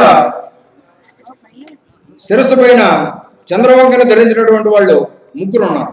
వాళ్ళు ఒకటి గణేశుడు, రెండవది పార్వతీదేవి, మూడవది పరమేశ్వరుడు. వీళ్ళకి మనం బ్రహ్మాధిపత్యాన్ని పరబ్రహ్మ స్వరూపంగా ఆపాదన చేసుకుంటున్నాం కాబట్టి వీళ్ళు ముగ్గురికి ఉంటాయి. అయితే చంద్రుడు ఆయన తలపైన పెట్టుకుంటే మనకేంటయ్యా ఉపయోగం అంటే అక్కడే ఉంది మొత్తం విషయం అంతా కూడా. సూర్యుడు చంద్రుడు మనకి నిత్యం కనపడగలుగుతున్నటువంటి దేవతలు. ఎందుకు దేవతా స్వరూపంగా భావించాలి అంటే ఎవరో ఒక చిన్న సహాయం చేస్తే దేవుళ్ళే వచ్చి కాపాడవయ్యా అంటాం. వీళ్ళే మనం దేవుడు అన్నప్పుడు నిత్యము మన కోసమే ఎన్నో రకాలైనటువంటి చేస్తూ ఉన్నటువంటి ఆ పరమేశ్వరుని దేవతగా మనం అనుసరించడానికి మనకి ఏంటి కష్టం నష్టం? అటువంటి ఆ పరమేశ్వర తత్వమైనటువంటి ఆయన ఈ సూర్యుడిని చంద్రుడిని కూడా మనం దేవుడిగా భావిస్తున్నాం. ఎందుకు అంటే సూర్యుడి వల్ల వర్షము, వర్షము వల్ల భూమి సస్యశ్యామలము, భూమి సస్యశ్యామలం అవడం వల్ల మనకి తిండికి ఉపాధి కారకాలైనటువంటి ధాన్యాది ఫలాది మహాదినుసులన్నీ కూడా మనకి లభ్యమవుతూ ఉన్నవి ఆ సూర్య భగవానుడి వల్ల. కాబట్టి సూర్యోపాసన. అటువంటి సూర్యుడు ఇంక మరి చంద్రుడు, ఇది తినేసిన తర్వాత అరగాలంటే చంద్రుడు కావాలండి. ఇది చాలా మర్మం. ఏమిటి అంటే ఈ సూర్యుని యొక్క వెన్నెల ఏదైతే భూమి మీద పడుతుందో ఆ పడినప్పుడు ఆ సూర్యుని యొక్క ఆ చంద్రుని యొక్క కిరణాల వల్ల ఓషధులు వికసిస్తాయి. వికసించడం అంటే బాగా పెరుగుతాయి. ఆ ఓషధులు ఉంటేనే మనకి జీర్ణ సమస్యల దగ్గర నుంచి శారీరక సమస్యలు ఏవి ఉన్నా కానీ మనకు తొలగుతాయి. అటువంటి ఆ చంద్రుడి యొక్క అమృత ధార అంటారు. ఆ ధార మన పైన ప్రసరించాలి అంటే మనం గణేశుడికి కానీ పార్వతికి కానీ పరమేశ్వరుడికి కానీ దండం పెడితే వాళ్ళ తల మీద ఉన్నటువంటి చంద్రుడి ద్వారా అమృత ధార మన మీద పట్టడం కోసం వాళ్ళు ధరించారు. ఆయన్ని అలా మోస్తూనే ఉన్నారు పాపం మన కోసం. అది బాలచంద్రో గజానన అంటే. అంతటి ఉత్కృష్టమైనటువంటి మనకి అందుబాటులో ఉండేటటువంటి భగవంతుడిగా మనం దీన్ని అర్థం చేసుకోవచ్చు. వక్రతుండ, ఇక్కడ మరొక పద్యం చెప్పుకుందాం. వక్రతుండం అంటే ఇందాక మనం చెప్పుకున్నాం. ఏమిటది? వక్రతుండ మహాకాయ అని బ్రహ్మగారి కనపడిన రూపంగా చెప్పుకున్నాం. ఇక్కడ ఇంకొక అర్థం చెప్పుకుందాం. అప్పుడు వక్రతుండము అంటే వక్రాలని తుండములుగా చేసేవాడు అని. వక్రము అంటే తిన్నమైనటువంటి దారి లేదు అని, తిన్నమైనటువంటి విధానం కాదు అని, అంటే మనకున్నటువంటి విఘ్నాలు అని వాటిని తుండాలుగా నరికి పారేస్తాడు. కాబట్టి వక్రతుండుడు ఆయన. అటువంటి వక్రతుండుడికి నమస్కారము. శూర్పకర్ణము, హేరంబము ఇటువంటివన్నీ కూడా వీటిలో కూడా కొన్ని ప్రత్యేకతలు ఉన్నాయి. ఇక్కడ కూడా ఆయన పేరు పెట్టి వినాయకుడు అని ఎక్కడ చెప్పలేదు. ఇక్కడ మాత్రం చెప్పారండి స్కంద పూర్వజ అంటే స్కందుడికి పూర్వం ఉన్నటువంటి వాడా. స్కందుడు అంటే సుబ్రహ్మణ్యుడు, సుబ్రహ్మణ్యుడికి ముందు పుట్టినటువంటి వాడు గణేశుడు. ఇక్కడ మాత్రం స్పష్టంగా చెప్పినటువంటిది గణేశ రూపాన్ని 16వ నామంలో చెప్పారు. ఇవి మొత్తం 16 నామాలు. వీటిని మనం చదువుతూ ఉన్నందువల్ల వాటి యొక్క ఉపయోగాన్ని మనం విన్నాం. ఇంకా ముత్తుస్వామి దీక్షితారని ఇందాక ఒకసారి మనం పేరించుకున్నాం కాబట్టి ఆయన రాసినటువంటి ఒక కీర్తన ఉంది. నేను ఏదో మాట్లాడగలను కానీ కీర్తన పాడలేను కాబట్టి ఇదేంటి చదువుతున్నాడు కీర్తన పాడట్లేదు అనుకోకండి. అయితే అది మనందరికీ బాగా తెలుసు. ఘంటసాల చాలా బాగా మనకి పాడి వినిపించారు. మనం ఇప్పటికీ వింటూనే ఉన్నాం. కాకపోతే దాని యొక్క విషయం ఏంటి అంటే మనకి కీర్తనగానే వింటాం, అందులో నిమగ్నమైపోతాం. వాతాపి గణపతి భజే. ఏమిటి వాతాపి గణపతి? వాతాపి గణపతి అంటున్నారు. ఈ వాతాపి అంటే ఏంటి, గణపతి ఏంటి? ఆయన్ని భజిస్తున్నాను, కీర్తిస్తున్నాను, సేవిస్తున్నాను. వాతాపి గణపతి భజ అంటే ఇది ముత్తుస్వామి దీక్షితారు. ఈ కీర్తనలకు ముగ్గురు ఉన్నారు. ముత్తుస్వామి దీక్షితారు, తర్వాత ఇంకో ఇద్దరు ఉన్నారు. సరే ఇప్పుడు నా గుర్తు రాసుకోలేదు నేను వాళ్ళని ఆ పేర్లు. ముగ్గురు ఉన్నారు. అందులో ఒక ఆయన ముగ్గురు ఒక ఊరిలోనే పుట్టారు. వీరు ముగ్గురు మోక్షం పొందారు. వీటికి ఆధారాలు ఉన్నాయి. అయితే ఆ వాతాపి అనేది ఒక ఊరు పేరు. ఆ ఊరిలో ఆ గణపతి ఉన్నాడు. అయితే వాతాపి అనగానే మనకు గుర్తొచ్చేటటువంటి కథ ఇంకొకటి ఉంది. అగస్త్య మహర్షి వాతాపి సోదరులు ఇద్దరిని జీర్ణం చేసేసుకున్నటువంటి కథ మనకు ఒకటి ఉంది. బహుశా ఆ కథ ఈ వాతాపి అనే ఊర్లోనే జరిగి ఉండొచ్చు. కాబట్టి ఆయనకి వాతాపి గణపతి అనే పేరు వచ్చింది. అలా రాలేదు, ఆయన వాతాపిలో ఉన్నటువంటి గణపతి అంతే. అయితే ఇప్పుడు ప్రస్తుతంగా బాదామి అనే నగరంగా కర్ణాటకలో ఉంది ఈ వాతాపి అనే పూర్వనామంతో కలిగిన ఊరు. ఇప్పటికే ఉంది, బాదామి అంటారు ఆ ఊరి పేరు. అప్పుడు ఆ బాదామిలో ఉన్నటువంటి రాజులకి ఇప్పుడు తమిళనాడుగా పిలువబడుతున్నటువంటి అప్పటి చోళరాజులు వాళ్ళకే యుద్ధం జరిగింది. పక్కపక్క స్టేట్లే కదండి రెండును. కాబట్టి వారిద్దరు యుద్ధం చేసుకున్నప్పుడు చాళుక్యులు గెలిచారు. ఈ వాతాపి రాజులు యుద్ధంలో ఓడిపోయారు, బాదామి రాజులు ఓడిపోయారు. అయితే ఈ గెలిచినటువంటి చాళుక్య రాజులు ఏం చేశారు అంటే అక్కడ ఉన్నటువంటి గణపతిని తీసుకుని వెళ్ళిపోయి తమిళనాడులో ప్రతిష్ఠించారు. అది ఎక్కడుందో స్పష్టంగా చెప్తాను, ఆ రూపం ఎలా ఉంటుందో ఇప్పుడు చెప్తాను. అదే కీర్తనలో రాశారు ఆయన, అది కూడా చెప్తాను. అటువంటి ఆ యొక్క వాతాపి అనే గ్రామం నుంచి తమిళనాడు తీసుకుని వచ్చేసారు. కాబట్టి వాతాపి గణపతిని సేవిస్తున్నాను. ఈయన ముత్తుస్వామి దీక్షిత్ గారు తమిళనాడు రాష్ట్రవాసి కాబట్టి ఆ రాష్ట్రంలో ఉన్నటువంటి వాతాపి గణపతిని నేను భజిస్తున్నాను అని కీర్తన మొదట్లో ఆయన ఎత్తుకున్నటువంటి అంశం అది. అయితే మహారాష్ట్ర గవర్నమెంట్ రాజముద్రగా గణపతిని పెట్టుకుంది. అంటే గాణాపత్యం మహారాష్ట్రలో ఎంత ఉందో చూడండి, దాని గురించి చెప్తాను. మహారాష్ట్రలో గణపతులు ఎన్ని ఉన్నారో ఎంతమంది ఉన్నారో చెప్తాను. అయితే కాబట్టి ఇక వారణాస్యం వరప్రదం భూతాది సంసేవిత చరణం అంటూ ఈ మొత్తం స్తోత్రం ఉంటుంది. స్తోత్రం పేరునే అలాగే చెప్తాను కాబట్టి ఇంక స్తోత్రం ప్రత్యేకంగా చెప్పట్లేదు. ఇక వారణాస్యం వాతాపి గణపతిం భజే వారణాస్యం వరప్రదం అంటే నవ్వు ముఖము కలిగినటువంటి ఏనుగు ముఖం కలిగినటువంటి వాడ. వారణాస్యం అంటే వారణాసిలో ఉన్నటువంటి అని కూడా చెప్పుకోవచ్చు. కానీ ఇక్కడ మాత్రం వారణాస్యం అంటే నవ్వు ముఖము కలిగిన ఏనుగు. ఈ ఏనుగులో నవ్వు చూశారంటే ఆయన ముత్తుస్వామి దీక్షిత్ గారు ఎంత గొప్పవాడో చూడండి. ఏనుగు నవ్వుని వినాయకుడి ముఖంలో చూశారు ఆయన. అది అటువంటి ఆయన భూతాది సంసేవిత చరణం. ఏవో భూతాలు అనుకోకండి, భూతాది సంసేవిత అంటే పంచభూతాల చేత సేవింపబడినటువంటి కాళ్ళు కలిగినటువంటి వాట. అంటే పంచభూతాలు ఈయన కాళ్ళని సేవించే, ఈయన శరీరం మొత్తం కాదు, అంటే కాళ్ళనే సేవించే పద చరణారవిందానికే సేవ అంతా కూడాను. కాబట్టి అటువంటి ఆ యొక్క భూతాది సంసేవిత చరణములు కలిగినటువంటి వాడు. ఇంకా భూతభౌతిక ప్రపంచాభరణం అంటే పంచభూతాల ఉనికిని ప్రపంచ వ్యాప్తికి ఎలాగైతే పంచభూతాలకి వ్యాపించాలో ఆ శక్తిని పంచభూతాలకు ఇచ్చినటువంటి వాట. పంచభౌతిక ప్రపంచాభరణం అంటాను. అటువంటి ఆభరణం కలిగి ఉన్నవాట పంచభూతాలకు ఇచ్చినటువంటి శక్తి. మరి పరబ్రహ్మ తత్వాన్ని మనం ఆపాదించినప్పుడు ఈ పంచభూతాల శక్తిని ఆయనే ఇచ్చినటువంటి వాడుట. అటువంటి ఆ ఉనికిని వాళ్ళకి ఇచ్చినటువంటి వాడా. ఇక వేతరాగిణం అంటే కోరికలని అదుపులో పెట్టేవాట. మనకి కోరికలు ఉదయించడం అవ్వచ్చు, కానీ ఆ కోరికలను కూడా ఏ కోరిక ఎంతవరకును అనేటటువంటి కంట్రోల్ చేసే పవర్ ఆయనదే. కాబట్టి కోరికలను అదుపులో పెట్టేవాడు. వినత యోగులం అంటే వినతులు అంటే నమ్రత కలిగినటువంటి వాళ్ళు యోగులు. అటువంటి యోగుల చేత గౌరవింపబడేవాడా. విశ్వకారణం విఘ్న నివారణం విశ్వము యొక్క కారకుడు. ఇక్కడ కూడా మళ్ళీ ప్రపంచ పరాతత్వాన్ని ఆపాదిస్తూ ఉన్నారు. విఘ్నాలను తొలగించేటువంటి వాడు. ఇంకా పోరా కుంభ సంభవ మునివర పూజితం అంటే కుంభ సంభవుడు అంటే అగస్త్యముని. మరి ఇందాక చెప్పుకున్నాం మనం, అగస్త్యముని వాతాపి అనేటువంటి సోదరుల్ని జీర్ణం చేసుకున్నాడు అనేటువంటి. ఇంకా ఆయన గురించి మొదలు పెడితే 2 రోజులు పడుతుంది అంత చెప్పుకోవచ్చు ఆ అగస్త్యుడి గురించి. కాబట్టి అది అక్కడితో ఆపుదాం.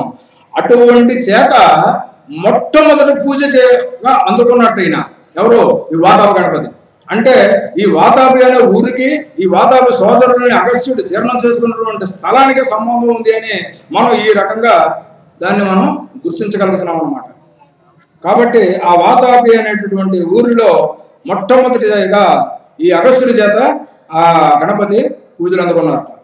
ఇంకా త్రిభువన మధ్యగతం మురారి ప్రముఖ దుపాసితం అంటే మురారి అంటే విష్ణుమూర్తి, త్రిభువన మధ్యగతం, 3 భువనాలకి మధ్యగం. 3 ఏంటంటే భువనాలు, ఇందాక అనేక బ్రహ్మాండాలు అనేక కోట్లు అన్నారు కదా, అవును నిజమే. ఒక బ్రహ్మాండానికి త్రిభువనాలు అని పేరు. ఎలాగంటే భూలోకం మధ్యంగా ఉన్నది ఒక లోకము, అదో భాగాలన్నీ ఒక లోకము, ఊర్ధ్వలోకాలన్నీ ఒక లోకము, ఇలాగ 3 ఇంట్ల కింద విడదీశారు, 3 లోకాలు అన్నారు.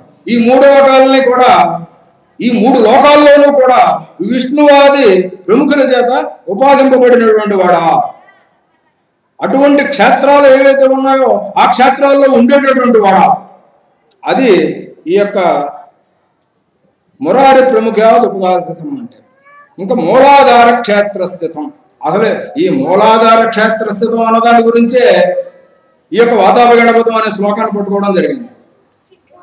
ఇక ఇందాక చెప్పాం కదా, మూలాధార స్థితంలో ఉన్నటువంటిది ఆ క్షేత్ర స్థితంగా ఉన్నాడు ఆయన మనలోనే. కాబట్టి ఇక ముల్లోకాలందు అందరి చేత ఉపాసింపబడుతూ ఉన్నటువంటి వాడు. ఇంకా పరాది చత్వారి వాకాత్మకం, అసలు గణపతి యొక్క తత్వం మనలోనే ఉంది అనడానికి నిదర్శనం ఈ పరాది చత్వారి వాకాత్మకం అంటే. పర ఆదిగా కలిగినటువంటి 4 శబ్ద రూపాలు అనేది దీనికి అర్థం. అంటే పర అనేటటువంటిది మొదలుగా కలిగిన 4 శబ్దాలు ఏంటి, మన వాళ్ళకి బాగా పరిచయం, లలితాసనామాలో వస్తుంది. పరా, పశ్యంతి, మధ్యమ, వైఖరి. ఈ రూపం కలిగినటువంటి అమ్మ అని చెప్పారు అక్కడ. ఇక్కడ మన గణపతిని ప్రధాన దేవతగా చెప్పుకున్నాం కాబట్టి ఇక్కడ గణపతి మూలాధార క్షేత్రస్థితంలో పరారూపంలో ఉన్నాడు. ఆ తర్వాత మధ్యస్థంగా పశ్యంతి అనే రూపంలోకి వస్తాడు. ఆ తర్వాత అనాహతం దగ్గరికి వచ్చేటప్పటికి పరాపశ్యంతి మధ్యమ రూపంలోకి వస్తాడు. 4వదిగా నోరు దాటి బయటికి ఏదైతే శబ్దం వచ్చిందో ఆ శబ్దాన్ని వైఖరి అంటారు. కాబట్టి పరాపశ్యంతి, పశ్యంతి, మధ్యమ, వైఖరి, ఈ 4 రూపాలకి మూలం కలిగినటువంటి వాడ. ఈ 4 రూపాలతోటి మూలాధార క్షేత్రంలో ఉండి నీకు వైఖరి రూపంగా అందజేయడానికి కారకుడైనటువంటి మూలాధారంలో స్థితిలో ఉన్నటువంటి ఒక గణపతి నీకు నమస్కారం అనేది ఇక్కడ చెప్తున్నారు. అయితే ఇక్కడ మనం కొంచెం దీని గురించి ఇంకా చెప్పుకోవాలి అంటే, పర అనేటటువంటి ఏదైతే శక్తి వాగ్రూపం ఉందో ఆ వాగ్రూపం బండరాయిగా సైతం ఉంటుంది. ఇంకా పశ్యంతి అనేటటువంటిది రాళ్లకు ఉండదు, చెట్లు మొదలుగా కలిగినటువంటి ఇటువంటి సమస్త ప్రాణకోటికి ఉంటాయి. ఇంకా మధ్యమ రూపంలో పశుపక్ష్యాదులు ఒక శబ్దాన్ని ఇవ్వగలిగినటువంటి ప్రతి ప్రాణికి మధ్యమ రూపంగా ఆ గణపతి గోచరిస్తూ ఉంటాడు. ఒక్క మానవుడికి మాత్రమే వైఖరి రూపంలో 4 రూపాలతో మనలో ఉన్నటువంటి మూలాధార క్షేత్ర స్థితుడు. కాబట్టి ఆ ఈ శ్లోకాన్ని ఎంచుకొని ఈ విషయం చెప్పడం కోసమే ఈ వాతాపి గణపతి అనేటువంటి స్తోత్రాన్ని ఎంచుకోవడం జరిగింది. ఇక ఇటువంటిది ఈ శబ్దాలన్నీ వేదాలు.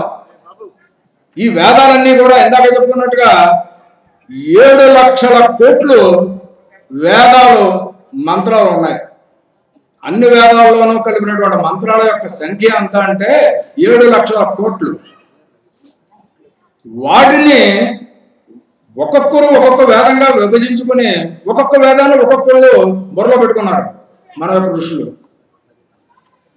వారికి అలా పెట్టుకున్నారు కాబట్టి వాళ్ళని ఋషులు, దేవతలు, బ్రాహ్మలు అని చెప్పేసి మనం వాళ్ళని గౌరవిస్తూ వచ్చాము. అటువంటి ఆ బ్రాహ్మణుడు యొక్క తత్వం ఏంటో ఆఖరిని చెప్తాను, అది కూడా గుర్తుపెట్టుకోండి. అయితే అటువంటి వేదాలన్నీ కూడా ఓంకారం నుంచి వచ్చాయి. కాబట్టి ఓంకార రూపంతో వంకరగా ఉన్నటువంటి తొండం కలిగినటువంటి వాడ అంటే ఓంకారాన్ని చూస్తే గణపతిని చూడక్కర్లేదండి. ఇది ఒక క్షేత్రం ఉంది, ఆ క్షేత్రం అంటే చెప్తాను, ఆ పేరు ఎక్కడుందో చెప్తాను, దాని గురించి చాలా విస్తారంగా చెప్పుకున్నాం అంట ముందుగా. అయితే అటువంటి ఓంకారంలోనే ఇన్ని వేదాలు, ఉపనిషత్తులు, వేదాంతాలు అంటేనే ఉపనిషత్తులు, పురాణాలు, ఇటువంటి సమస్త వేద వాంగ్మయం అంతా కూడా ఈ ఓంకారం నుంచి వచ్చిందే. కాబట్టి ఆ ఓంకార స్వరూపం ఈయనే. కాబట్టి ఈ వేద సమూహాలన్నింటినీ కలిపితే గణాలు అంటాం. కాబట్టి ఈ గణాలకు నాయకుడైనటువంటి వాడు గణపతి. ఇక్కడ గణపతికి అర్థం ఇంకొక అర్థం మారిపోయింది. అంటే వేద ప్రతిపాదమైనటువంటి ఓంకార స్వరూపం గణపతి ఎలాగయ్యాడు అని అంటే ఇలాగయ్యాడు. శబ్దస్వరూపమైనటువంటి వేదవాంగ్మయంలో ఉన్నటువంటి గణాలన్నింటికి పతి కాబట్టి గణపతి ఓంకార స్వరూపుడు. ఇది తర్వాత ఇంకా ఈయన నుదుటిపైన చంద్రవంకను ధరించినటువంటి వాడు. నిరంతరం నిఖిల చంద్ర ఖండం. ఇంకా దాని గురించి మనం ఇందాక చెప్పుకున్నాం. ఇక నిజవామకర విద్రుతేక్ష దండం అంటే ఈ ఎడమ చేతిలో, అంటే ఇప్పుడు చెప్తున్నారండి వాతాప గణపతి ఏ రూపంలో ఉన్నారో చెప్తున్నారు. ఆ వాతాప గణపతి యొక్క రూపం ఇది. ఎలాగా అంటే ఎడమ చేతిలో చెరుకు వీళ్ళు పట్టుకుని ఉంటాడు. చెరుకు ఎందుకు? కోరికలకి ప్రతిరూపం చెరుకు. కాబట్టి కోరికల్ని చేతితో పట్టుకుని ఉంటే అందరి కోరికల్ని అదుపులో ఉంచగలన శక్తికి నేను నిదర్శనమై ఉన్నాను అని ఆ చెరుకు విల్లును పట్టుకుంటాడు. మరి ఆయనే కదా మన్మధుడు. ఇంకా కథ అంతా కూడా పోడుతుంది. అటువంటిది ఈ చెరుకు దండం. అటువంటి ఆ చెరుకు దండాన్ని చేతిలో పట్టుకున్నట్ట. ఇంకా కరాంబుజ పాస పూజా పేరు అంటే చేతిలో బీజాపూరం అనేటటువంటి ఒక ఫలాన్ని ఓ చేత్తో, ఒక చేతితోటి కమలం తామర పువ్వు, ఇంకో చేతితోటి పాశము పట్టుకుని ఉన్నట్టు. అంటే 4 చేతులు అయిపోయాయి కదండి. ఒక చేతిలో చెరుకు దండం పట్టుకున్నారు, ఒక చేతిలో తామర పువ్వు, ఒక చేతిలో పాశము, ఒక చేతిలో బీజాపూరము అంటే సీతాఫలం, లేకపోతే దానిమ్మ పండు, లేకపోతే దోస పండు. వీటిల్ని బీజాపురం అంటారు. ఎందుకంటే వీటిల్లో అనేకమైనటువంటి బీజాలు ఉంటాయి. మామిడికాయలో ఒకటే ఉంటుంది బీజం. అలాగా కొన్ని బీజాలు ఉన్నా కానీ అవి ఎందుకు పనికిరావు. కానీ ఇవి అలా కాదుట. అనేకమైనటువంటి బీజాలు ఉన్నాయి కాబట్టి, అనేకమైనటువంటి సంతానానికి కారకుడు కాబట్టి, అటువంటి పండుని చేతిలో పట్టుకున్నాను కాబట్టి నేను సంతానకారకుని నేనే అని ఆయన వ్యక్తం చేస్తూ ఉన్నాడు ఆ ఫలాన్ని చేతితో పట్టుకుని. ఇంకా కమలం చేతితో పట్టుకుంటే లక్ష్మీప్రదం, లక్ష్మీ స్థానం, లక్ష్మికి స్థానమైనటువంటి కమలాన్ని నేను చేతితో పట్టుకున్నప్పుడు నేను లక్ష్మీప్రదుణ్ణి అని ఆయన వ్యక్తీకరణ చేసుకుంటూ ఉన్నారు. ఇంకా పాశం, ఇది చాలా ముఖ్యమైనది. ఒక భక్తుడు అన్నట్ట, చాలా సింపుల్గా పాశం గురించి చెప్పడం కోసం ఆ చిన్న కథ చెప్పేస్తున్నాను. ఒక భక్తుడు అన్నట్ట, పాశం అంటే భవబంధాలన్నీ పాసాలే. నాకేమున్నాయండి, నేను ఫ్రీగా ఉన్నానంటే లేదండి. ప్రతి ఒక్కళ్ళు తాళ్ళతో బంధించి ఉన్నాం. ఒక భార్య, ఒక తల్లి, ఒక తండ్రి, ఒక కొడుకు, ఒక కోడలు, లేకపోతే ఇంకొకటి ఇల్లు, భూమి, బండి, కారు, ఇంక చెప్పడానికి ఏం లేదు. ఈ మధ్య చెవుల్లో పెట్టుకుని ఇయర్ ఫోన్స్ అంటే ఇంక మన ప్రాణమే. వీటికన్నింటికి మనం బతులు వైపే ఉండిపోయాం. వీటికన్నింటికి కట్టుబడి ఉన్నాం మనం. ఈ గోలంతా ఎందుకయ్యా బాబు, నాకు ఇలాగొద్దు, అదే తాడుతోటి వీటిలన్నింటినీ నాకు కట్టకో, నీ కాలి కట్టేసుకోవాలంటాడు భక్తుడు. అంటే ఇంకా ఆయన కాలు కట్టేసుకుంటే ఇంకా ఆయనకి ఏం కావాలంటే ఆయన పాదాలను చెందేశాడు. ఆయన అంత చమత్కారంగా అడిగేట భక్తుడు. అటువంటి పాశాన్ని చేతితో పట్టుకుని ఉన్నట్ట. అంటే నీ పాశబంధాలన్నింటికీ కారకుండా నేనే, అది విడిపించాలన్నా కూడా నేనే.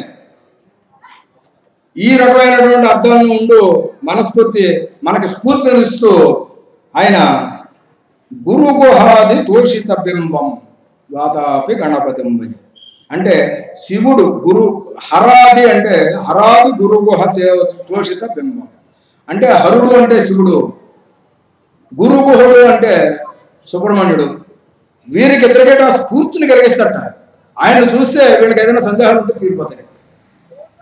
వినాయకుడిని చూస్తాను అంటే ఇక్కడ కూడా శివుడి కన్నా శివుడికి కూడా ఒక స్ఫూర్తిదాయకమైనటువంటి ఒక తత్వాన్ని ఆపాదిస్తున్నారు గణపతికి. అంటే ఆ యొక్క గణపతి యొక్క విశిష్టత సాక్షాత్తు పరమశివుడి గురించి దర్శించినటువంటి ముక్తిస్వామి దీక్షితారు చెప్తూ ఉన్నారు. ఇంకా దాని తర్వాత హంసధ్వని భూషిత హేరంబం. హంసధ్వని అంటే ఇది హంసధ్వని రాగంలో రాశారండి స్తోత్రాన్ని. అటువంటి హంసధ్వని భూషితం అంటే ఆ హంసధ్వని రాగాన్నే ఆయన అలంకరించుకున్నట్టు. అటువంటి హేరం కూడా ఆయన పాతాపి గణపతి.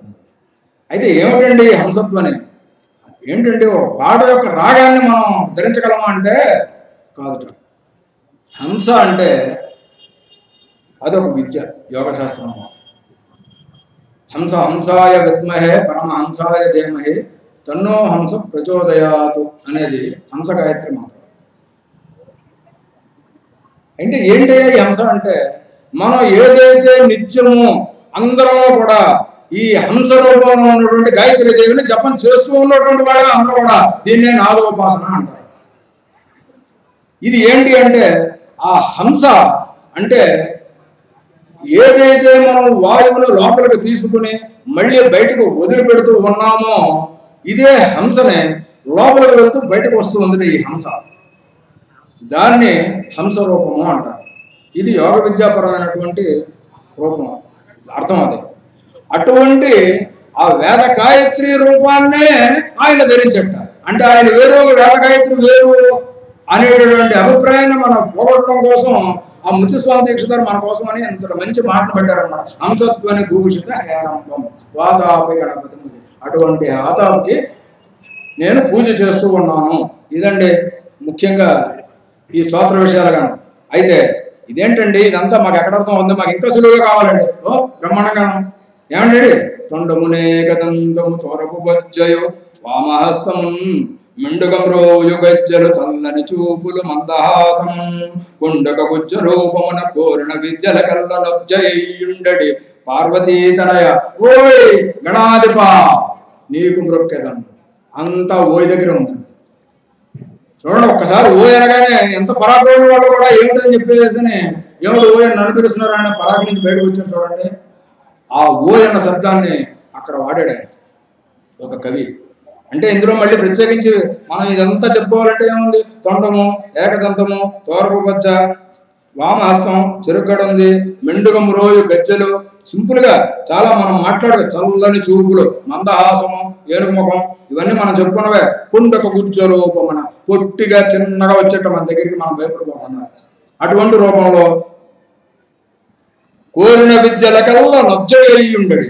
అంటే కోరిన ప్రతి విద్యను కూడా ఇవ్వగలిగినటువంటి శక్తి కలిగినటువంటి వాడు ఆయన. అటువంటి ఆయనకి ఓ పార్వతీ తనయుడు ఆయన. ఇక్కడ చెప్పారు మళ్ళీ ఇందాక ఏమో కుమారుడు అన్నారు, శివకుమారుడు అన్నారు, ఇప్పుడేమో పార్వతీ తనయుడు అని ఇక్కడ చెప్పారు. అంటే మన సులువుగా ఉండడం కోసం పార్వతీ తనయ. కాబట్టి అటువంటి ఓయి అంటే ఈ ఓయి అన్న శబ్దాన్ని మనం గట్టిగా చెప్పుకోవాలి అనుకుంటే, ఎవరో తెలియనటువంటి వ్యక్తి వచ్చినా కానీ ఆయన్ని మనం ఏదైనా చెప్పాలి అనుకుంటే కనుక ఓయి అనగానే ఎవరో చూడని వాళ్ళు, పలకని వాళ్ళు ఎవరు ఉండరు. అటువంటి ఓయి గణాధిప అంటే అతి సన్నిహితంగా తెలుసా తెలుసు, తెలీదా తెలీదు, అయినా కానీ ఓయి గణాధిప అనగానే ఆయన వినేస్తట. వినేసేసి ఆయన మనకేం చేస్తున్నాడు, ఆయనకి నేను నీకే మొక్కుతున్నాను అని చెప్పు. నీకు మొక్కితే చాలు అన్ని ఇచ్చేస్తాడు. ఏమిటి ఇస్తాడు, వినాయకుడు రూపానికి, ఆయన లక్షణాలకి, ఆయన యొక్క జ్ఞానానికి, ఆయనకు ఉన్న స్థానానికి అర్థం పట్టేటటువంటిదిగా ఉంది ఈ పద్యం. ఇలాగ నమస్కరించడం మనకు రావాలి అని ఈ పద్య రూపంలో ఉన్నటువంటి అతి సులువైనటువంటి మార్గాన్ని కూడా ఎంచుకోవడం జరిగింది. ఇంక ఇన్ని చెప్తున్నారు కదండి, ఇన్ని రకాలుగా వినాయకుడిని కీర్తించారంటున్నారు కదా. వినాయకుడు మనకు ఎక్కడెక్కడ ఏమేమి చేశాడు, ఏం ఉపయోగపడ్డాడు అని చెప్పేసి అని అనుకుంటే కనుక అక్కడ మనం చెప్పుకోవాల్సినటువంటిది అత్యంత పరమ పూజ్యమైనటువంటి పంచమ వేదం అనేటటువంటిదిగా పిలువబడే వేద సారమంతా కలిగినటువంటి గ్రంథం 1,20,000 శ్లోకాలకు పైబడినటువంటి శ్లోకం మహాభారతం. ఇదేంటండి వినాయకుడి గురించి చెప్తా ఉన్నారు, మహాభారతం తీసుకెళ్లారు అంటే ఆ మొట్టమొదటిగా ఆ మహాభారతాన్ని రాసింది మొట్టమొదటి ప్రతిగా లిఖించినటువంటి వాడు వినాయకుడు. ఇన్ని 1,00,000 శ్లోకాలు పైన రాయాలంటే ఇప్పట్లాగా మన పేపర్ మీద మనతోటి గబగబా బరిగేయడమో రాసేయడమో కంప్యూటర్ మీద నొక్కిస్తే ప్రింట్ వచ్చేయడం అలాంటివి అప్పుడు లేవు. తాటేకల మీద రాసేవారు, గంట ఉండేది. దాన్ని మళ్ళీ మొసం అరిగిపోతే అర తీసుకోవాలి, అర తీసుకోకపోతే సరిగా పేపర్ ఆ తాటేకల మీద రాయదు. అలాంటి మళ్ళీ విఘ్నం వస్తుందని. ఎందుకు విఘ్నం అని అంటే ఆయన వచ్చి వ్యాసుడు వినాయకుడిని ప్రార్థించి నువ్వు తప్ప ఎవరు చేయలేరే పని, నువ్వు నాకు ఈ పని చేసి పెట్టు అంటే నువ్వు ఎప్పుడు చెప్పడం మానేస్తే అప్పుడు నేను మానేస్తాను ఆయన అన్నట్టు. సరే అయితే నువ్వు ఎప్పుడు రాయడం మానేస్తే అప్పుడు నేను చెప్పడం మానేస్తానని ఈయన అన్నాడు. ఎవరికి తక్కువ కదండి, ఎందుకంటే వ్యాసాయ విష్ణు రూపాయ. ఇందాక శుక్లాంబరధరం విష్ణు అంటే విష్ణు రూపమైనటువంటి వాళ్ళే ఎదురున్నా అక్కడ. గణపతి విష్ణు రూపమే, వ్యాసుడు విష్ణు రూపమే. మనం ఆ తత్వాన్ని అర్థం చేసుకోవాలి అక్కడ. ఇద్దరు విష్ణు రూపాలు కలిపితేనే కానీ మనకు మహాభారతం రాలేదండి. ఎందుకు మహాభారతం అంటే వేదాల సారం అంతా కూడా అచ్చ తెలుగులో మనకు అర్థమయ్యేటట్టుగా ధర్మాల రూపంలో. ఎందుకు మహాభారతాన్ని మనం పొగుడుకోవాలి అంటే భగవద్గీత మహాభారతం నుంచి వచ్చింది. ప్రతినిత్యం మనం చదువుకునే విష్ణు సహస్రనామ స్తోత్రం మహాభారతంలోనే వచ్చింది. మహాభారతంలో మనకి భీష్ముడు చెప్పాడు. ఇంకొకటి కూడా వచ్చింది, మనకు చాలా పరిచయం తక్కువ, శివ సహస్రనామాలు కూడా మహాభారతం నుంచి వచ్చింది. ఇలాంటి యమధర్మరాజు ద్వారాగా యక్షుడు అనే పేరుతో పిలువబడుతూ ధర్మ సందేహ నివృత్తి కోసము కూడా అనేకమైనటువంటి శాస్త్రం యక్ష ప్రశ్నలు అనే పేరుతోటి మనకి కనపడుతూ వచ్చింది. ఆఖరికి ఈ వినాయక వ్రతం కూడా మనకి ఆ మహాభారతం నుంచే బయటకు వచ్చింది. ఎందుకయ్యా అంటే ధర్మరాజు రాజ్యం పోగొట్టుకోబడి అడవులు తిరుగుతూ బ్రహ్మాండమైనటువంటి మునులు నివసించేటటువంటి ఆ నైజారణ్యం చేరి అక్కడ సూత మహర్షిని చూసి, అయ్యా నా దరిద్రం ఎలా ఉంది, నేను రాజ్యం కోల్పోయాను కాబట్టి నాకు ఏదైనా మార్గం ఉంటే చెప్పబోయా అంటే ఆయన చెప్పినటువంటి మార్గము వినాయక వ్రతం చేసుకో అని చెప్పారు. అటువంటి వినాయక వ్రతాన్ని చేసుకోమని సూతుడు మొట్టమొదటిగా చెప్పాడా? కాదు. మనకి ఈ 6 దేవతా స్వరూపాలని చెప్పుకునేటువంటి దేవతా స్వరూపాల్లో ఒకడైనటువంటి సుబ్రహ్మణ్యుడు ఆ పరమేశ్వరుని అడిగట. ఇది ఇంకా చిత్రం అండి. ఎంత చిత్రం అంటే మనం దీన్ని బాగా అర్థం చేసుకుంటే మళ్ళీ మనం దెబ్బలు కూడా మానేస్తాం అన్నమాట.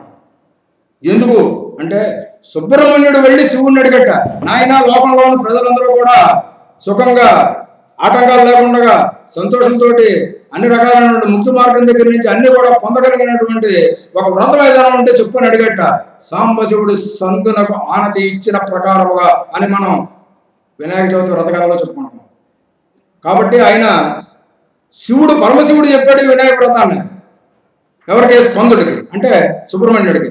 ఆ తర్వాత అది పురాణంలో చేర్చబడింది కాబట్టి ఆ పురాణంలో ఉన్నటువంటి దాన్ని నైమిసారణ్యంలో సూత మహర్షి ధర్మరాజుకి చెప్పాడు. దీనికి ముందు శ్రీకృష్ణుడు తన కుమారుడైనటువంటి సాంబుడికి చెప్పాడు. ఆయన కుష్ఠవ్యాధి వచ్చిందిట. ఆ కుష్ఠవ్యాధి నివారణ కోసం ఆ సాంబుడు ఈ వినాయక వ్రతం చేసి మన కథలో వింటూ ఉంటాం. అలాగే కృష్ణుడు కూడా స్వయాన తన రాజ్యంలో ఉన్న వారు అందరి చేత కూడా నీలాపనందన తోడపడాడు. నీలాపనందన ఎందుకు వచ్చాయంటే మనకు ఒళ్ళు కొవ్వెక్కితే మనం చేసే పనులు కూడా అలాగే ఉంటూ ఉంటాయి. వినాయకుడు పొట్టుగా చిన్నగా ఉన్నాడు కదా అని చెప్పేసి నేను చూసి నవ్వెట్టు ఆయన ఆకాశంలోంచి. ఓహో, నన్ను చూసి ఎగతాళి చేస్తున్నావా, నిన్ను చూసిన వాళ్ళు అందరూ కూడా ఎగతాళి ఫాలో అవుతారని చెప్పాడు నేను. అయ్యో బాబు అని చెప్పి కిందన పడి కాళ్ళ మీద పడగానే, సరేలే నేను నా శిరస్సు మీద పెట్టుకుంటాను, నువ్వు అందరికీ అమృతాలు గుర్పిస్తూ ఉంటూ నా భక్తులకి అందరికైనా అని చెప్పి ఆయన దాని మీద పెట్టుకుని నువ్వు కూడా వినాయక వ్రతం చేయమని చెప్పాడు ఆయనకి. ఇది మనం అందులో వింటూ ఉన్నాం. ఇంకా వృతాసురుని చెప్పేటప్పుడు పరమశివుడు సాక్షాత్తు ఈ వ్రతాన్ని ఆచరించాడు.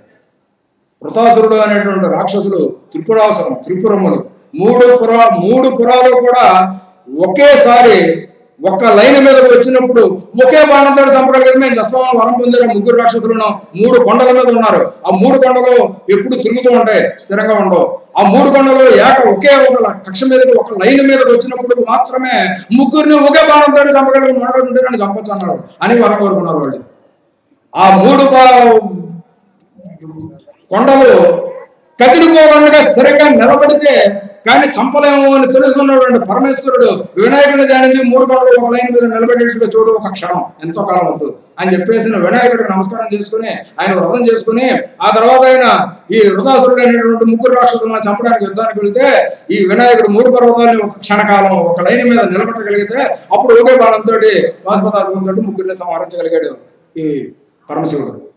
అటువంటి వినాయకుడి యొక్క చరిత్ర, అటువంటి వినాయకుడిని మనం పూజిస్తున్నాం అనేది మనకి హృదయంలో బాగా నాటుకుంటే ఈ ప్రవచనానికి ఒక అర్థం ఏర్పడుతుంది అని నేను సవినయంగా మనవి చేసుకుంటూ ఉన్నాను.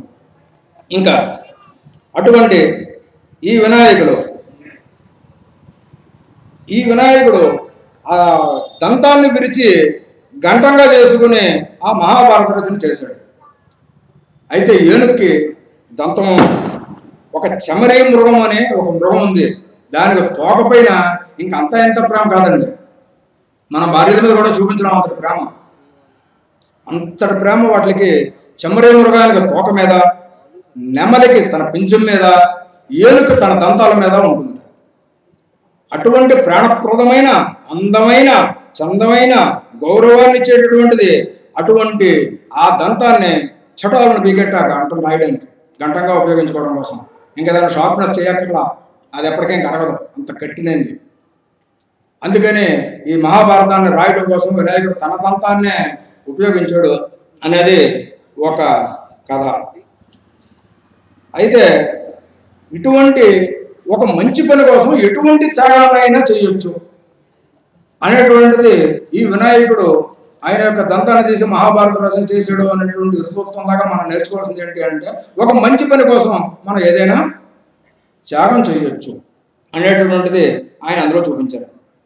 అయితే ఇంకా ఈ స్థలం ఎక్కడుంది అని చెప్తానన్నాను కదా, బదరీనాథ్ మనకందరికీ తెలుసు, చారుధామ యాత్ర. అందులో 4వ ధామంగా చెప్పుకునేటటువంటిది బదరీనాథ్ క్షేత్రానికి ఎంతో కాదంటే 3 కిలోమీటర్లు ఇక్కడి నుంచి గాజువాకం దూరం కూడా కాదు. అక్కడ సరస్వతి నదీ తీరాన్ని ఒక ఆలయం ఇప్పటికే ఉంది. వ్యాస మహర్షి చెబుతూ ఉంటాడు, వినాయకుడు రాస్తూ ఉంటాడు, అదే మూర్తులు ఇప్పటికే దర్శనమిస్తూ ఉన్నాయి. చాలా మంది దర్శనం చేసుకుని కూడా ఉండొచ్చు. అందరికీ నమస్కారం. అటువంటి అదృష్టం కలిగిన వాళ్ళు కూడా ఉన్నారు మనలో. అయితే ఇంకా ఒక అవ్వాళ్ళని ఒక ముసలావిడ వినాయకుడినే కొట్టుకుని పూజ చేస్తూ ఉంది ఎప్పుడును.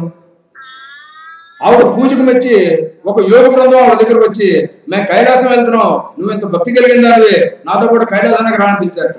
నాకు సర్వస్వం వినాయకుడే, నా కైలాసం అయినా ఈయనే, ఈయనైనా ఈయనే, నాకు ఈయన తప్పు కొట్టి లేదు, మీరు వెళ్ళంటే కైలాసానికి అంటే.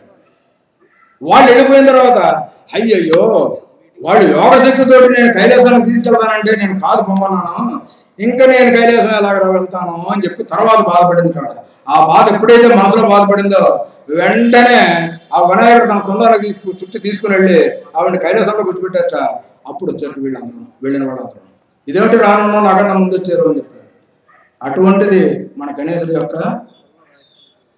వైవిధ్యమైనటువంటి అపారమైనటువంటి కరుణ. ఇంకా ఎంత చూసినా తనివి తీరకుండా 3 వస్తువులు ఉన్నాయి మన లోకంలో. అది మొదటిది చంద్రుడు, రెండోది సముద్రం, మూడవది ఏనుగు. ఆ ఏనుగు ముఖానికి అంతటి విశేషమైనటువంటి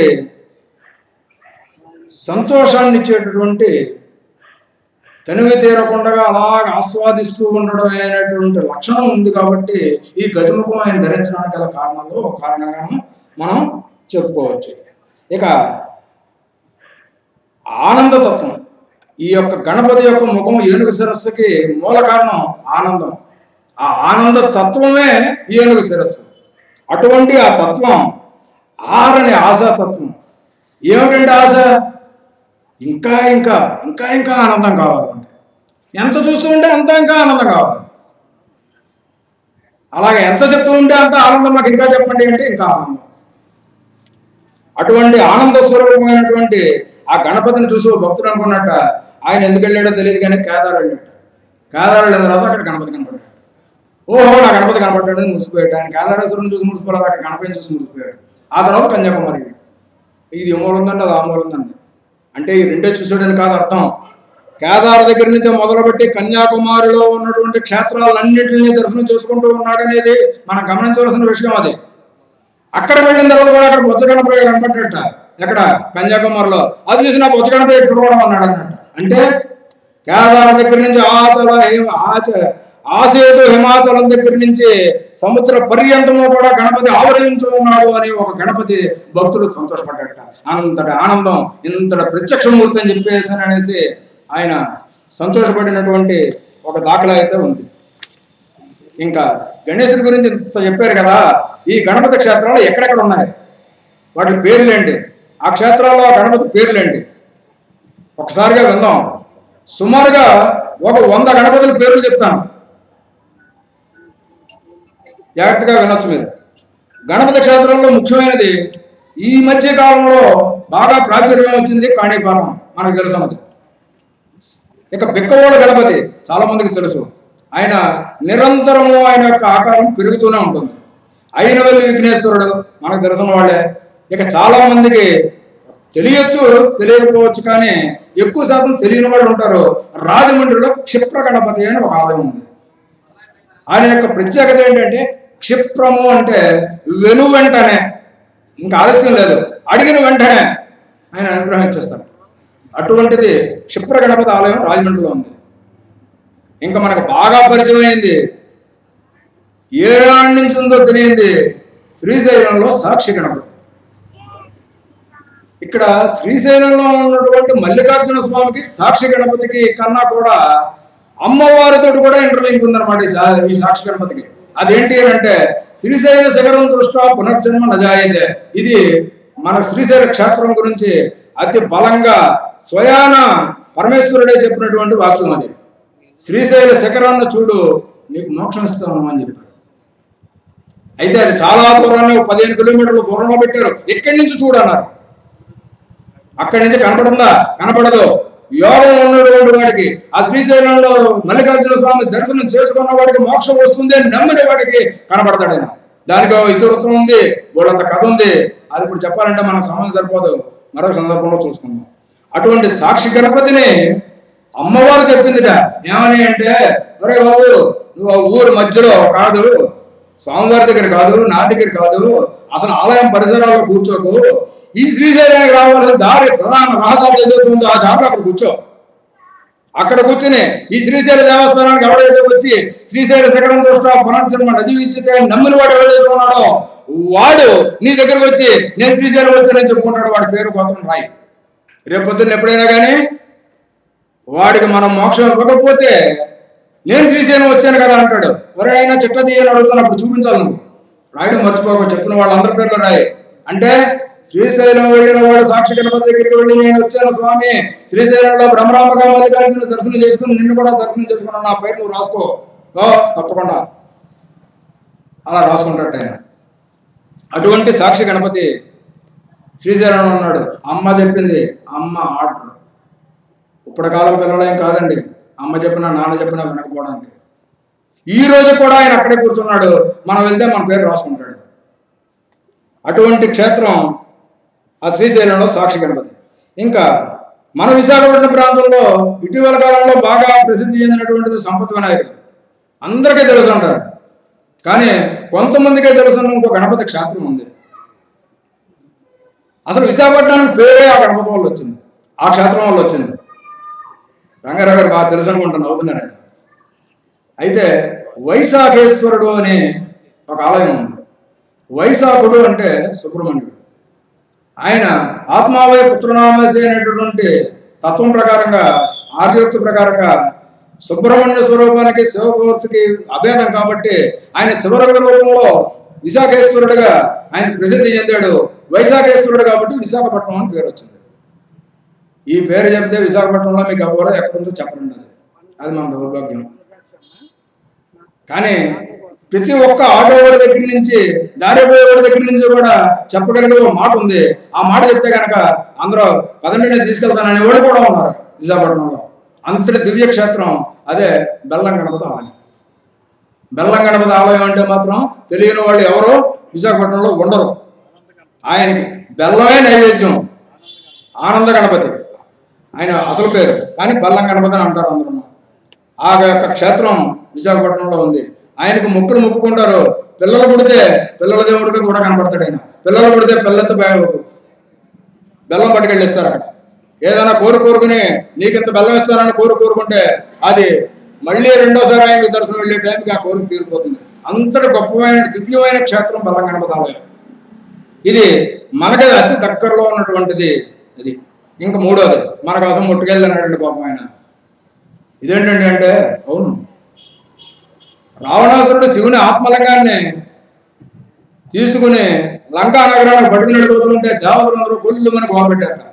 ఏమిటి అంటే, పరమశివుణ్ణి అంతటి దుర్మార్గమైనటువంటి లంకా నగరాన్ని తీసుకుని పోతే ఇంకా లంకలో ఎదురెవరికి ఉంటుందయ్యా అంటే, వికృతమైనటువంటి చేష్టలు కలిగినటువంటి, పరాకాష్ట కలిగినటువంటి రాక్షస తత్వం అంతరించిపోకుండా ఎల్లప్పుడూ ఉండిపోతుంది. కాబట్టి ఈ యొక్క ఆత్మలింగం అక్కడికి వెళ్ళకూడదు. ఏం చేయాలంటే ఏం చేయాలి? అందరూ దేవతల సమూహంగా కూర్చుని ఆలోచించి మన ఎవరి వల్ల కాదు, ఒక్క విఘ్న రాజు ఉన్నాడు, జ్యేష్ఠ నాయకుడైన గణాల పది అయిన ఆయన ఒక్కడి వల్ల ఈ పని అవుతుంది అని చెప్పేసి అంటే, ఓ చిటికి వేశాడు ఆయన. ఏమిటయ్యా అంటే ఒక బ్రాహ్మణ రూపం ధరించేశాడు. ఒక గోపాలకుడిగా ఆవులను తోలుకుంటూ వెళ్ళిపోయాడు. ఆ వెళ్ళిపోతూ ఉండగా ఈయనకి సంధ్యావందనం టైం అవుతుంది అనగానే ఆయన చేత్తో పట్టుకున్నాడు. అయినా సరే ఈ కథ అంతా మీకు తెలుసున్నదే. అరే రే ఎంత పని చేసేవారు అని చెప్పి వచ్చిన వెంటనే ఆయన టొక్కుని మొట్టేట్టు ఆయన నెత్తి మీద. ఆయనకు తొండం ఉండదండి. అక్కడ రోడ్డు మధ్యలో నిలబడి ఉంటాడండి. ఈ మధ్యకాలంలో ఆలయం కట్టాడు, కానీ నేను దర్శనం చేసుకున్న టైంకి ఆలయం కట్టలేదు. అలా ఎండకే వానకే తడుస్తూ రోడ్డు మీదే ఉంటాడు ఆయన. ఆ గణపతి దగ్గర 10 అడుగులు 14 అడుగులు దగ్గర ఎత్తుంటుంది. కానీ ఆ యొక్క రావణాసురుడు ముట్టుకే కన్న తర్వాత ఆయన మనిషి వదనం కూడా గజముఖంగా ఈ ప్రాంతం అంతా కూడా మధ్యలో లొట్ట గజముఖారవంతంగా మారిపోయింది. అంతటి గొప్పనైనటువంటి క్షేత్రం ఈ రోజు కూడా నిలబడే ఉన్నాడు ఆయన పాపం. అటువంటి గోకర్ణ క్షేత్రంలో గణపతి. ఇంకా ఇప్పుడు మనం ఇందాక చెప్పుకున్నటువంటి మోరుగాం అనే గ్రామానికి వద్దాం. ఓంకార స్వరూపంగా ఉన్నటువంటి ఆ యొక్క గణపతి క్షేత్రం ఏదైతే ఉందని చెప్పానో అది ముంబై, అంటే మన ఆర్థిక రాజధాని అయినటువంటి ముంబైలో మోరుగాం అనే ఊరిలో ఉంది ఈ క్షేత్రం. ఆయన్ని మయూరేశ్వరుడు అంటారు. ఇది ఇంకా చిత్రం అండి. మరి తమ్ముడి దగ్గర నుంచి ఒకసారి బండి వరబాబు అని అడిగి పట్టుకెళ్ళడం ఆయనకి వాహనం మయూరం కాబట్టి మయూరేశ్వరుడు. ఆయన అక్కడ ఎలక కాదు ఆయన వాహనం కాబట్టి ఆయన మయూరేశ్వరుడు. అక్కడ ఆ మయూరేశ్వరుడికి జరిగేటువంటి పూజలు మోరుగాం అనే గ్రామం కాబట్టి మోరుగాంలో ఉన్నటువంటి ఓ గణపతి తండ్రి మమ్మల్ని రక్షించు అంటే ఏంటనమాట, గణపతి బప్ప మోరియా. ఈ గణపతి బప్ప మోరియా అంటే మోరుగాంలో ఉన్నటువంటి మయూరేశ్వరుడు అనేటటువంటి వినాయకుడు తండ్రిగా నన్ను రక్షించుగాక. గణపతి బప్ప మోరియా అంటే అర్థం. ఆ మోరుగాం అనే క్షేత్రంలోనే అంగీరస మహర్షి అని ఒక వేద ఋషి ఉండేవారు. ఆయన జన్మ కూడా బ్రహ్మగారి యొక్క మానసపుత్రుడైన. ఆయన బ్రహ్మ యొక్క మనస్సృష్టి ఆ అంగీరస మహర్షి. ఆయన పేరు మీద అంగీరస వేదం ఉంది. దాన్నే అధర్వణ వేదంగా మార్చారు. అయితే ఆయన ఒకసారి వినాయకుడిని తపస్సు చేస్తూ ఉండగా ఆయనకి బ్రహ్మాండమైనటువంటి తపస్సు యొక్క తేజస్సు కనబడింది. ఆ తేజస్సులోంచి ఒక ముద్గర ఆయుధం కనబడింది. ఇది చాలా విచిత్రమైనటువంటి ఆయుధం అండి. చాలా మందికి తెలిసే ఉండొచ్చు ముద్గరం అంటే, కానీ ఆ పేరు ఎక్కడో వినుండొచ్చు. ముద్గరం అంటే తెలియకపోవచ్చు, రెండు రకాలుగా కూడా అనుకోవచ్చు. ఎందుకంటే ముద్గరం అంటే గుర్రాన్ని కొట్టే కొరడానే ముద్గరం అంటారు. దాని కొరడా చివర ఉన్నటువంటి తాడుకి ఇనప ముళ్ళులు ఉంటాయి. ఒక్కసారి ఆ కొరడా కూర్చుని కొడితే గుర్రం ఎంత అలసిపోయినా కానీ మళ్ళీ ఆ కొరడా దెబ్బని భరించలేక ఉత్తినే చుడిపిస్తారు తప్ప దాన్ని ఎప్పుడు కొట్టరండి. కొడతాను సుమా అనగానే పరిగెడుతుంది. అది అంత భయంకరమైనది ముద్గరాయుధం అంటే. అటువంటి ముద్గరాయుధం పేరుతోటి మోహముద్గరం అని మన శంకరాచార్యుల వారు ఒక స్తోత్రం రాశారు. అందరికీ తెలుసు, గంటాపదంగా చెప్తాను, కానీ మోహముద్గరం అంటే ఎవరికి తెలియదు. గోవిందం భజ గోవిందం మూఢమతే, ఇది బాగా అర్థమవుతుంది. ఎందుకంటే మూఢమతి అని తిట్టాడైనా శంకరాచార్యుల వారు. ఎందుకంటే ఆయన అంతటి సాధువు కదా, మూఢమతిని ఎందుకు తిట్టాడు? వయసు అయిపోతుంది నాయన, నువ్వు ఇంకా వేదాలు వదిలేస్తున్నావు, నువ్వు దేవుడి గురించి ఎప్పుడు ఆలోచిస్తావు? నీకు మోక్షం కలిగేటప్పుడు మోక్షాలను ఎప్పుడు చేస్తావు? వేదం గురించి తెలుస్తుందంటే నీకు పురాణాల గురించి తెలుసు, వేదాల గురించి తెలుసు, కాబట్టి నువ్వు మోక్షాలను చేయకుండా ఇంకా వేదాలు వదిలేసుకుంటూ మర్చిపోకుండా ఉండడం కోసం అదే చేస్తున్నావు. ఇది చేయట్లేదు. ఓరు మూడుడా, ఇప్పుడైనా కానీ గోవిందా అను, గోవిందం భజ గోవిందం అని ఆ పేరుతో ఆయన్ని ఒకసారి ఎలుగెత్తి చాటు, ఎలుగెత్తి పిలువు ఆయన్ని అని చెప్పేసినటువంటి ఉపదేశాల సారమే ఆ భజ గోవింద స్తోత్రం. అటువంటి దానికి ముద్గర, మోహముద్గరం అని పేరు. అటువంటి ముద్గరాయుధ రూపంలో అంటే గుర్రం కొరడా రూపంలో కనపడిందిట ఆ అంగీరస మహర్షికి ఆ తపస్తేజం. ఇదేంటంటే ఇంకేం దొరకలేదా అంటే ఆ చూస్తూ ఉండగానే ఒక శిశువు రూపం వచ్చింది. అందుకని ఆయన పేరు ముద్గలుడు అని పెట్టారు. ఆ ముద్గలుడు క్రమేపీ వయసు వచ్చిన తర్వాత తండ్రి ఇచ్చినటువంటి ఈ యొక్క గణపతి మంత్రాన్ని చేస్తూ ఉంటే ఆయనకి గణపతి సాక్షాత్కారం కలిగి గణపతి యొక్క వైభవం అంతా తెలిసి ఆయన ముద్గల పురాణం అనే ఒక గణేష పురాణాన్ని రచించాడు. వ్యాసుడు రాసిన గణపతి మహాపురాణం ఒకటి ఉంది, గణేష పురాణం అని. అది కాకుండా ఈయన రాసినటువంటిది ముద్గల మహర్షి రాశాడు కాబట్టి ముద్గర పురాణం అని దానికి పేరు. అటువంటి గొప్పనైనటువంటి మయూరేశ్వరుడు ఆస్థానం అది. ఈ రోజు కూడా మీరు ఆ మయూరేశ్వరుడు మోరుగాం వెళితే కనుక నేను గంటాపదంగా చెప్పగలను, వాళ్ళు చెప్పుకోరు. కానీ ఇప్పటికే గణపతి సాక్షాత్కారం లభించినటువంటి మహానుభావులు అక్కడ ఎందరో ఉన్నారు, అందులో అనుమానం లేదు. అంతటి గొప్ప దివ్యమైనటువంటి క్షేత్రం ఆ మయూరేశ్వరుడు. ఇక ఇటువంటివే పూణేలో మొత్తం అష్టవినాయక యాత్ర అనే పేరుంది. ఈ 8 వినాయకుల యాత్రట. ఆ 8 వినాయకుల పేర్లు చెప్తాను, ఒకసారి వినండి. ఈ గణపతివి ఇక్కడి నుంచి ఇంకా మీకు పేర్లే పేర్లు, కనీసం ఒక 100 పేర్లు చెప్తాను, మీరు విని ఓపికే. మీరు కూర్చున్నసేపు నేను చెప్తాను, వెళ్ళిపోతామంటే నేను వెళ్ళిపోతాను. కాబట్టి ఒకటి మయూరేశ్వరుడు మోరుగాంలో ఉన్నాడు. రెండోది వరద వినాయకుడు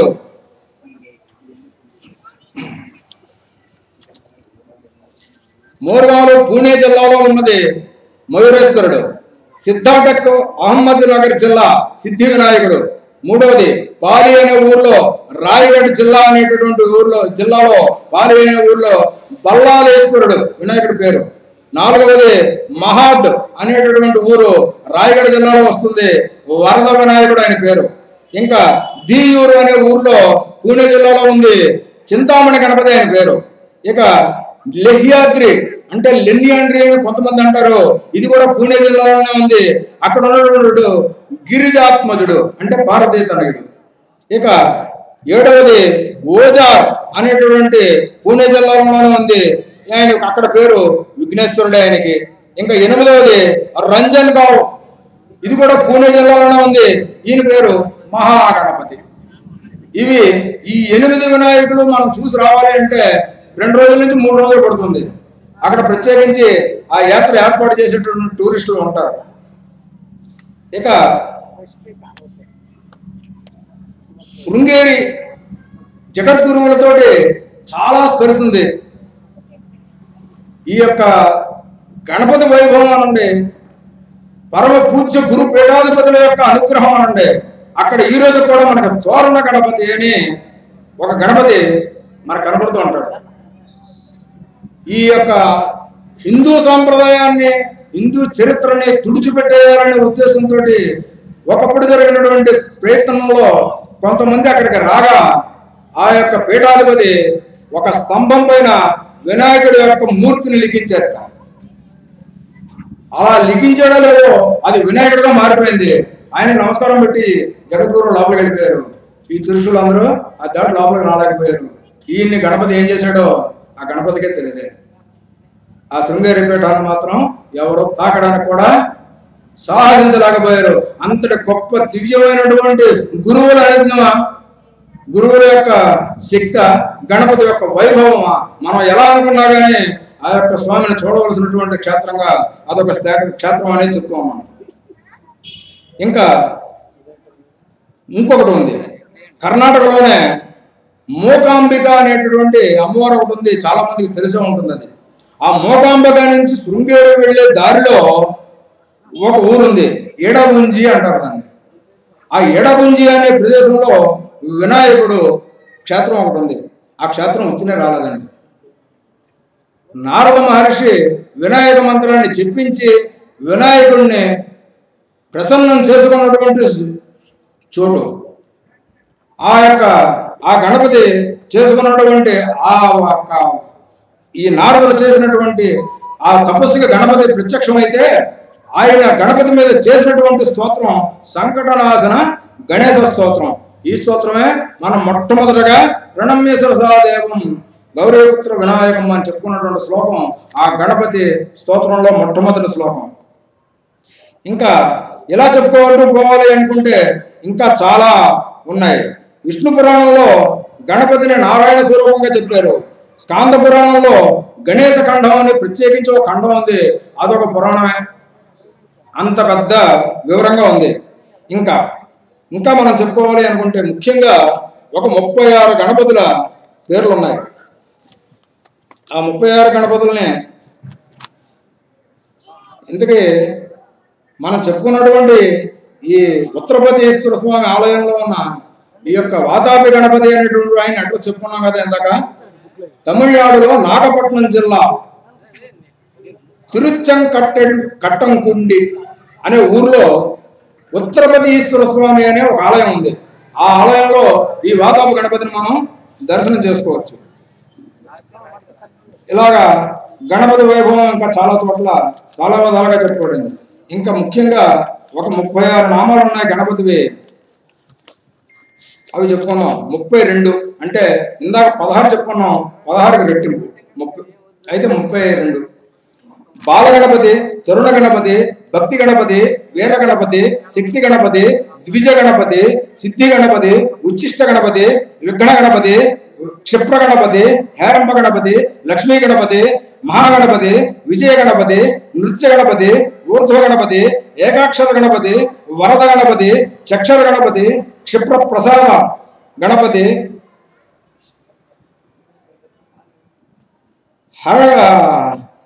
హారతి గణపతి, హారిత్ర గణపతి.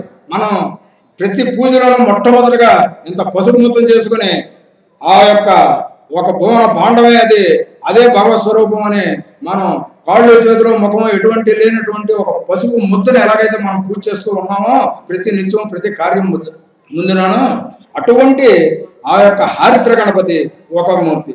ఏకదంత గణపతి, సృష్టి గణపతి, ఉద్దండ గణపతి, రుణమోచక గణపతి, దుంది గణపతి, ద్విముఖ గణపతి, త్రిముఖ గణపతి, సింహ గణపతి, యోగ గణపతి, దుర్గా గణపతి, సంకటహరణ గణపతి. ఇవి 32 గణపతి నామాలు ముఖ్యంగా మనం చెప్పుకోగలిగినవి. ఇంకా మనం చెప్పుకుంటే వ్యాసుడు పురాణాలన్నీ రాయడానికి ఆయనకి విఘ్నాలు కలుగుతూ ఉంటే ఆయనకి తెలుసున్నటువంటి బ్రహ్మదేవుడిని ఆయన సూత్రించగా ఆయన వచ్చి, నాయన నాకు ఇదే జరిగిందని మనం చెప్పుకున్నాం కదా, వక్రతుండ మహాకాయ సూర్యకోటి సమప్రభ, ఆ రూపంతో నాకు అనుగ్రహించాడు కాబట్టి నువ్వు కూడా ఆయన్నే వేడుకోనగానే ఆయన బ్రహ్మగారు ఇచ్చినటువంటి గణపతి మంత్రాన్ని సిద్ధి పొందించుకుని గణపతి అనుగ్రహం ద్వారా మొట్టమొదటిగా గణేశ పురాణం రాసి ఆ తర్వాత మిగతా పురాణాలని ఆ యొక్క వ్యాసుడు పూర్తి చేశాడు. ఇంకా ముఖ్యంగా ఇంకా ఎటువంటి గణపతి స్తోత్రాలు, ఈ గణపతుల పేర్లు ఇంకా చాలా ఉన్నాయి. అవి ఇంక వినాయక చతుర్థి ఇంత గురించి మనం చెప్పుకున్న వినాయక చతుర్థి గురించి ఇందాకనే చెప్పుకున్నాం. కాబట్టి ఇంకా ఏ వ్రతం చేస్తే పుత్ర పౌత్రాభివృద్ధులు పొందుతారో, విఘ్నాలు తొలగుతాయో, ధనకనక వస్తు వాహనాలన్నీ కలుగుతాయో, అటువంటి మోక్ష మార్గం పొందేటటువంటి మార్గాన్ని కూడా పొందుతాయో అటువంటిది ఈ యొక్క వినాయక వ్రతం. ఇది చాలా మంది చేశారని చెప్పుకున్నాం. ఈ వినాయకుడిని మాత్రం సిద్ధి వినాయకుడు అని అంటారు. ఇంకా కాశీలో 56 గణపతులు ఉన్నారు. మీకు విని ఓపుకుంటే ఒక 5 నిమిషాల్లో చెప్పేస్తాను.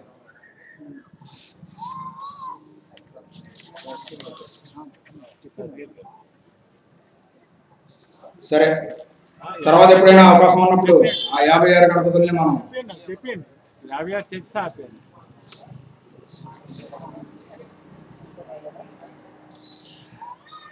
ఇవి 7 ఆవరణలో ఉంటాయి.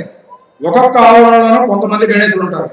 మొట్టమొదటి ఆవరణలో గట్కరీ వినాయకుడు, దుర్గా వినాయకుడు, భీమచండీ వినాయకుడు, దేహడి వినాయకుడు, ఉద్దండ వినాయకుడు, పాశపాణి వినాయకుడు, ఖర్వ వినాయకుడు, సిద్ధి వినాయకుడు, వీరు బాహ్య ఆవరణ అంటే మొట్టమొదటి ఆవరణలో ఉంటారు. రెండో ఆవరణలో లంబోదర వినాయకుడు, గోడ తండ వినాయకుడు, కాలకంఠ వినాయకుడు, కూష్మాండ వినాయకుడు, దుండు వినాయకుడు, రాజపుత్ర వినాయకుడు, ప్రణవ వినాయకుడు, ద్వితీయ ఆవరణలో దేవతలు. ఇంకా మూడో ఆవరణలో వక్రతుండ వినాయకుడు, ఏకదంత వినాయకుడు, గపిసింహ ద్విపత్రిముఖ వినాయకుడు, బింబాస్య వినాయకుడు, హేరంబ వినాయకుడు, నాసా వినాయకుడు, వరద వినాయకుడు, మోదక ప్రియ వినాయకుడు. వీళ్ళు తృతీయ ఆవరణలో ఉంటారు. 4వ ఆవరణలో అభయ వినాయకుడు, సింహతుండ వినాయకుడు, గూణితాక్ష వినాయకుడు, చింతామణి వినాయకుడు, క్షిప్రప్రసాద వినాయకుడు, దంతహస్త వినాయకుడు, బిచిండి వినాయకుడు, దండముండ వినాయకుడు, వీరు చతుర్థావరణ దేవతలు. ఇంకా 5వ ఆవరణలో స్థూలదంత వినాయకుడు, గిరిప్రియ వినాయకుడు, చతుర్ధంస వినాయకుడు. అంటే 4 దంతాలు ఉంటాయి ఆయనకి. 4 దంతాలు ఏ రకమైన ఏనుకుంటాయో ఎవరికైనా తెలుసుండొచ్చు, గుర్తుకు రాదేమో. ఐరావతానికి 4 దంతాలు ఉంటాయి. ఇంకా గట్టిగా మాట్లాడితే అష్టదిగ్గజాలు అని చెప్పుకునేటటువంటి ఈ యొక్క సృష్టిని మోస్తూ ఉన్నటువంటి 8 గణేశులు ఉన్నారు. వాళ్ళ యొక్క పేర్లు అయితే ఇప్పుడు నేను రాయలేదు, కానీ టైం లేదు కాబట్టి అందులో మొట్టమొదటిగా చెప్పుకోగలిగింది తూర్పు దిక్కున ఉండేటటువంటిది ఐరావతం. దానికి మాత్రం ఈ అష్ట గజులకి కూడా 2 దంతాలు ఉంటాయి. చతుర్థంత వినాయకుడు, ద్వితుండ వినాయకుడు, అంటే 2 తొండాలు కూడా ఉన్నాయి ఒక ఆయనకి. ఇవన్నీ కూడా జ్యేష్ఠ వినాయకుడు, గాల వినాయకుడు, నాగ వినాయకుడు, పంచమావరణ దేవతలు. ఇంకా 6వ ఆవరణలో మణికర్ణి ప్రత్యేక వినాయకుడు, సృష్టి వినాయకుడు, యక్ష వినాయకుడు, గజకంఠ వినాయకుడు, చిత్రకంఠ వినాయకుడు, స్థూలకంఠ వినాయకుడు, మంగళ వినాయకుడు, మిత్ర వినాయకుడు. చూడండి పేర్లు ఎంత చిత్రంగా ఉన్నాయో. మిత్ర వినాయకుడు 2. వీరు షష్టావరణ దేవతలు. ఇంకా 7వ ఆవరణలో మోదాది పంచ వినాయకుడు, జ్ఞాన వినాయకుడు, ద్వాదశ వినాయకుడు, అవిముక్త వినాయకుడు. అవిముక్త క్షేత్రం అని పేరు కాశీకి. కాబట్టి ఈ యొక్క వినాయకుడు ముక్తిని ప్రసాదించేటటువంటి రూపం అని మనం ప్రత్యేకించి చెప్పుకోవాల్సిన పని లేదు. ఇవి 7వ ఆవరణలో ఉంటారు వీరు. ఇది ఇంతమంది కలిపి 56 మంది కాశీ క్షేత్రాన్ని రక్షిస్తారు. కాశీ క్షేత్ర దర్శనానికి వెళ్ళిన మరణ కూడా అనుగ్రహిస్తారు అని చెప్పడానికి ఆధారం కాశీఖండం, స్కాంద పురాణంలో ఉంది, కాశీఖండంలో ఉంది. అయితే ఇక్కడ ఒక ముఖ్యమైన విషయం చెప్పుకోవాలి. ఏంటండి ఇదంతాను నిజమా? 56 గణపతులు మీరు చూసారా అని అడుగుతారేమో. చూసిన వాళ్ళు ఉన్నారండి, దాని మీద రీసెర్చ్ చేశారు. ఆయన పేరు చెప్తాను, కావాలంటే మీరు చూడండి. ఆయన కాస్మాలజీ ప్రొఫెసర్. ఆయన విశ్వచైతన్య శక్తి మీద పరిశోధన చేస్తూ కలిడో యూనివర్సిటీ నుంచి మన భారతదేశం వచ్చి వారణాసిలో ఉన్నటువంటి మన వారణాసిలో ఉన్నటువంటి యూనివర్సిటీ, బనారస్ యూనివర్సిటీ అంటారు, అందులో ఉన్నటువంటి కాస్మాలజీ ప్రొఫెసర్ని పట్టుకుని ఆయన వచ్చాడు. వస్తూ ఆయన కాశీఖండాన్ని చదివి ఈ కాస్మోటిక్ ఎనర్జీ మీద రీసెర్చ్ చేస్తూ కాశీలో ఉన్నటువంటి 56 గణపతుల్ని కాశీఖండంలో ఎలా చెప్పారో విని ఆయన రాసుకున్నట్ట. ఇప్పుడు చెప్పిన ఈ 7 ఆవరణంలో ఉన్నటువంటి 56 గణపతుల్ని ఒక చక్రాకారం, అంటే ఒక మనం యంత్రం అని ఏదైతే చెప్పుకుంటామో అలాగే యంత్ర రూపంలో ఉన్నటువంటి ఒక చక్రాన్ని తీసుకుని అందులో 56 గణపతులని అందులో ఎక్కడ ఎలా చెప్పారో ఆయా స్థానాల్లో పేరు రాసుకుని ఇక్కడికి వచ్చి ఇక్కడ యొక్క కాస్మాలజీ ప్రొఫెసర్ సహాయంతో వెళ్ళి కాశీలో ఉన్న క్షేత్రాలన్నీ తిరిగి ఆయన చూసి ఇటువంటిది నేను ఎలా తీసుకుని వచ్చానో కాశీఖండంలో ఎలాగైతే ఉందో ఎక్కడెక్కడ ఉన్నారని చెప్పారో అక్కడక్కడే ఉన్నాయి అని ఆయన సర్టిఫికేట్ ఇచ్చారండి. ఆయన ఇస్తూ కూడా ఆయన పేరు ప్రొఫెసర్ జాన్ ఎంఎల్ బిల్ ఆయన పేరు. అటువంటి ఆయన ఈ పరిశోధన చేస్తూ ఆయన చెప్పింది ఏంటి అంటే, పిచ్చోళ్ళరా నేను చెప్తున్నా కానీ మీకు తెలియడం లేదు, భారత భూభాగంలో పుట్టినటువంటి అందరూ కూడా మహా యోగులు. అదొక్కసారి గుర్తుకు తెచ్చుకుని మీరు పూజ అనేది ధ్యానం అనేది ఒక పద్ధతిలో చేసుకోండి అని చెప్పేసనని మీరు హిందువులుగా పుట్టినందుకు గర్వించండి, అంతేగాని హిందుత్వాన్ని ఎవడైనా తోలనాడితే మీరు వాడి చంప పగలగొట్టండి అని చెప్పేసి ఎవరండి? కలిడో యూనివర్సిటీ ప్రొఫెసర్, అంటే మంచి ఎడ్యుకేటెడ్ చదువుకున్న ఆయన చెప్పాడు మన యొక్క భారత శాస్త్ర పురాణాల్లో ఉన్నటువంటి శక్తి ఎంత గొప్పది, భారతీయ ఆలయాలు ఎంత గొప్పవి అనేటువంటిది, అందులో ముఖ్యంగా ఈ వినాయక క్షేత్రాలు ఎంత గొప్పవి అనేది చెప్పినటువంటి ఆయన పేరు మళ్ళీ ఒకసారి చెప్తున్నాను, జాన్ ఎంఎల్ బిల్ ఆయన పేరు. అటువంటి ఆయన ఇది చెప్తూ ఏనాడో ఎంత పుణ్యం చేసుకున్నారో ఎలా చెప్పగలిగారో మీ యొక్క ఋషులు అది మాత్రం నాకు తెలియదు. కానీ వాళ్ళు మాత్రం ఏదో పరిశోధన చేసి ఏదో రీసెర్చ్లు చేసి మాత్రం చెప్పలేదు. వాళ్ళ తపస్సు దృష్టితోటి దర్శించి చెప్పారు. కాబట్టి అటువంటి గురువులు ఉన్నటువంటి మీరందరూ భారతీయులు అటువంటి గురు సంపద కలిగినటువంటి వాళ్ళకి మీకందరికీ నమస్కారం చేస్తున్నాను అన్నాడు ఆయన వచ్చి. అంతటి గొప్పనైనటువంటి 56 గణపతులని చక్ర రూపంలో వాళ్ళ ఊర్లో వాళ్ళ దేశంలో రాసుకుని వచ్చి ఇక్కడ కనిపెట్టి అంత శ్రద్ధ తీసుకుని అంత కష్టపడి వినాయకుడి గురించి ఆయన మనకి చెప్పాడు. అటువంటి వినాయకుడిని, సిద్ధి వినాయకుడిని మనం అతి సులువుగా మనం పూజ చేసుకుంటూ ఉన్నాం. అటువంటి వినాయకుడు మనకి మనస వాచ కర్మణ అన్నిటినీ ఆశీర్వచనాలను మనకు అందిస్తూ ఉండాలని కోరుకుంటూ యదక్షర పదభ్రష్టం మాత్రాహీనందు యద్భవేత్ తత్సర్వం క్షమ్యతాం దేవ నారాయణ నమోస్తుతే. అంటే ఈ శ్లోకానికి అర్థం ఏంటంటే అక్షరం కానీ పదము కానీ ఒక మాత్ర అంటే ఒక్క అక్షరంలో సగం కానీ ఏదైనా నేను విస్మరించే పలకలేకపోయి ఉంటే ఆ యొక్క తప్పుని నన్ను క్షమించు స్వామి అని ఆ నారాయణుని వేడుకుంటూ కాయేన వాచా మనసేంద్రియైర్వా బుద్ధ్యాత్మనా వా ప్రకృతే స్వభావాత్ కరోమయజ్జ సకలం పరస్మై నారాయణాయేతి సమర్పయామి. ఇది ప్రత్యేకించి చెప్పాలంటే పెద్దేం కాదు. కాయేన అంటే శరీరం రీత్యా చేతులతో చేసేటటువంటి పని, మనసేంద్రియైర్వా మనసుతోటి, బుద్ధ్యాత్మనావా లోపల ఉన్నటువంటి భావాలతోటి, వీటిలన్నింటితోటి కూడా ఈ ప్రకృతిని పరమేశ్వరుడుగా భావించి యత్ కరోమి సకలం నేను చేసేటువంటి ప్రతి పని కూడా ఆ నారాయణుడికే సమర్పిస్తూ ఉన్నాను. ఇది ఈ శ్లోకానికి అర్థం. అలాగా ఈ ప్రవచనాన్ని కూడా నారాయణుడికే అర్పిస్తూ ఉన్నాం. ఇక కాలే వర్షతు పద్యన్య పృథివీ సస్యశాలిని దేశేయం క్షోభరహితోయం బ్రాహ్మణా సంతు నిర్భయా. అంటే వర్షాలు పడి, పర్జన్యం అంటే వర్షాలు బాగా పడి సకాలంలో పడి పృథివీ సస్యశాలమయ్యి దేశం క్షోభరహితంగా ఉండాలి అంటే బ్రాహ్మణ సంతు నిర్భయ. ఇందాక చెప్పిన బ్రాహ్మణుల గురించి చెప్తానని.